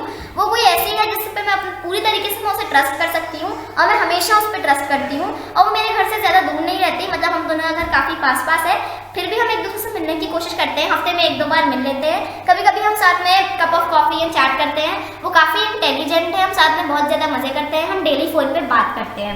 सो बेसिकली यहाँ पे हम पैराग्राफ में अब फ्रेंड के बारे में पूछा है तो अपने कोई भी फ्रेंड के बारे में लिख सकते हैं, अपनी रियल लाइफ से कंपेयर कर सकते हैं या आप अपनी इमेजिनेशन को लिख सकते हैं। इसी तरीके से पैराग्राफ लिखते हैं। यहाँ पे आपको नीचे क्वेश्चन दे रखा है, सेकेंड क्वेश्चन दे रखा है जो आपको खुद करना है अपनी प्रैक्टिस के लिए। मैं एक बार इसे डिस्कस कर देती हूँ। Choose a photograph of a happy occasion from your album and write about it. You could keep the following in your mind. So आपके पास कोई भी एल्बम हो या कोई भी फोटोग्राफ हो, आपको वो लेनी है और आपको उसके ऊपर लिखना है। आप जैसे कि आपको उस पर क्या लिख सकते हैं, तो आप लिख सकते हैं कब की है फोटो, उस टाइम क्या था, what was the occasion, may be आप कहीं घूमने गए हो वहाँ की हो या किसी फेस्टिवल की हो। फिर व्हाट मेड एवरीवन हैप्पी, सब खुश क्यों थे, ऐसा क्या हुआ था उस time. Then who took the photo, आखिर फोटो किसने ली। और जो फोटो है आप बता सकते हैं, उसमें जो लोग हैं फोटो में बता सकते हो वो आपके क्या लगते हैं और आपके लिए वो फोटो कितनी इंपॉर्टेंट है। तो ये सारी चीजें दिमाग में रखते हुए आप 150 वर्ड में एक पैसेज लिख सकते हो। तो basically paragraph writing basically vocabulary and imagination पे डिपेंड करती है। अब हमारा लास्ट आता है प्रोनाउंसिएशन। इंग्लिश में प्रोनाउंसिएशन बहुत इंपॉर्टेंट होता है, हमें वर्ड्स को सही प्रोनाउंस करना चाहिए। सो ये आपके लिए यहाँ पे एक प्रैक्टिस दे रखी है, जो हमने नेगेटिव एंड पॉजिटिव वाले वर्ड डिस्कस किए थे, नीचे वही दे रखे हैं, amusing, awful, boring, brilliant, disappointing. So आपको एक बार इसे प्रोनाउंस करना है। एक बार आप इसे वीडियो रोकिए, पॉज करिए, एक बार आप सब इसे प्रोनाउंस करिए। प्रोनाउंसिएशन बहुत जरूरी होता है इंग्लिश में, जैसे कि amusing, awful, boring, brilliant, disappointing, dull. अब जैसे कि यहाँ पे एक वर्ड है ग्रेटफुल, अब बहुत से लोग इसे डिलीटफुल भी पढ़ते हैं। तो प्रोनाउंसिएशन एक इंपॉर्टेंट टॉपिक है और आपकी हर एक यूनिट में लास्ट में प्रोनाउंसिएशन होता है, जिसमें हमें वर्ड्स को सही सही पढ़ना होता है। Then we are having enjoyable, fascinating, terrible, terrific, entertaining, exciting, wonderful, indifferent, suspicious, blissful, miserable, sad and sympathetic. So यहाँ पे हमारा वीडियो खत्म होता है एंड बेसिकली हमने इस यूनिट में डिस्कस किया फीलिंग्स के ऊपर। बेसिकली इसमें फीलिंग्स था एंड ग्रामर में हमने डिस्कस किया एडवर्ब को। सो अगर आपको वीडियो पसंद आया होगा तो वीडियो को लाइक करिएगा, चैनल को सब्सक्राइब करिएगा एंड वीडियो को शेयर करिएगा। और मैं बहुत जल्द यूनिट 4 भी अपलोड करने वाली हूँ। आप लोग काफ़ी रिक्वेस्ट कर रहे थे यूनिट 3 के लिए, सो ये रही यूनिट 3 एंड अगर आपने यूनिट 1, 2 नहीं देखी तो आप उसे भी देख सकते हैं। तो ये है हमारी यूनिट 4 जो है non verbal communication body language. Basically इस यूनिट में हम डिस्कस करेंगे हमारी बॉडी लैंग्वेज हमारे बारे में क्या क्या बताती है। अगर हम अपने आप को बॉडी लैंग्वेज की तरफ से डिफाइन कर सकते हैं, हम जिस तरीके से बात करते हैं, जिस तरीके से बैठते हैं, जिस तरीके से खाते हैं, वो हमें डिफाइन करता है। सो बेसिकली इसमें हम ये डिस्कस करेंगे एंड ग्रामर में इसमें हम सिंपल पास्ट टेंस डिस्कस करने वाले हैं, जो कि काफी इंटरेस्टिंग टॉपिक है। सो मैं बहुत जल्द उस पर वीडियो बनाने वाली हूँ, तब तक आप यूनिट 3 को एंजॉय करिए, उसे समझिए और मैं मिलती हूँ आपसे नेक्स्ट वीडियो में। सो ऐसे ही सपोर्ट करते रहिएगा, वीडियो को देखते रहिएगा। Bye bye, meet you in the next video. Bye bye.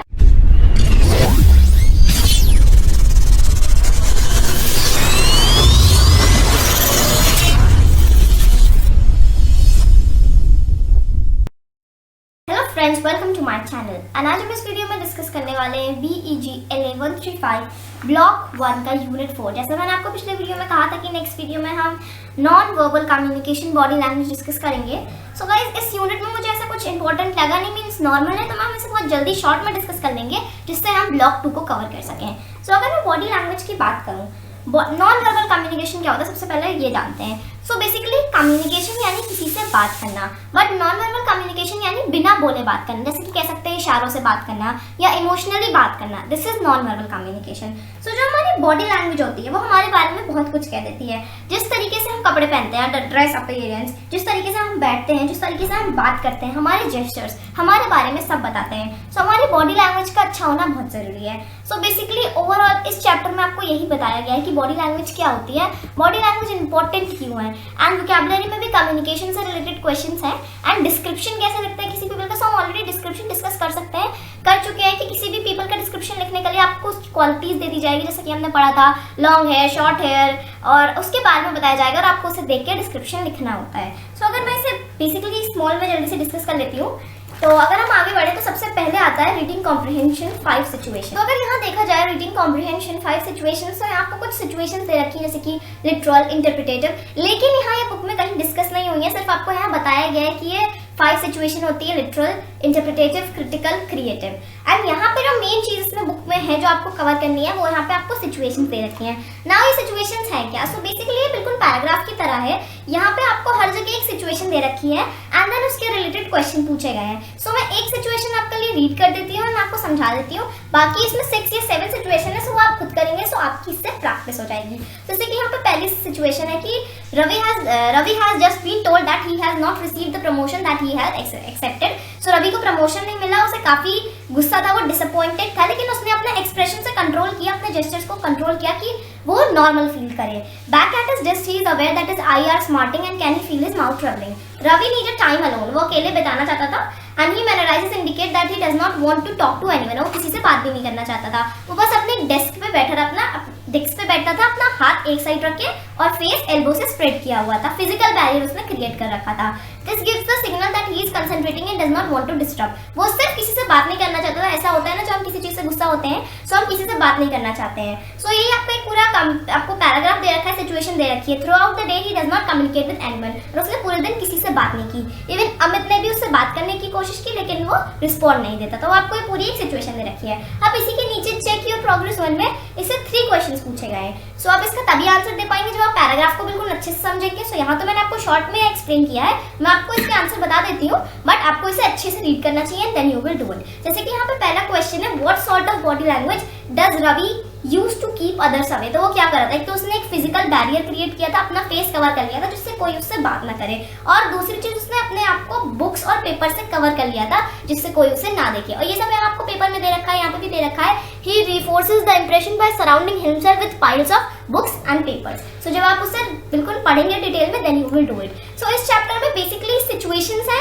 Body language का कहाँ कैसे यूज करना है ये बताया गया है। अब आप देखिए सिचुएशन 2, 3, 4, 5 ये सब अगर आप खुद करेंगे तो आपकी इससे प्रैक्टिस होगी। So this is for yourself, आप इसे खुद करिए फॉर द प्रैक्टिस। अब हम आते हैं अपने नेक्स्ट टॉपिक में।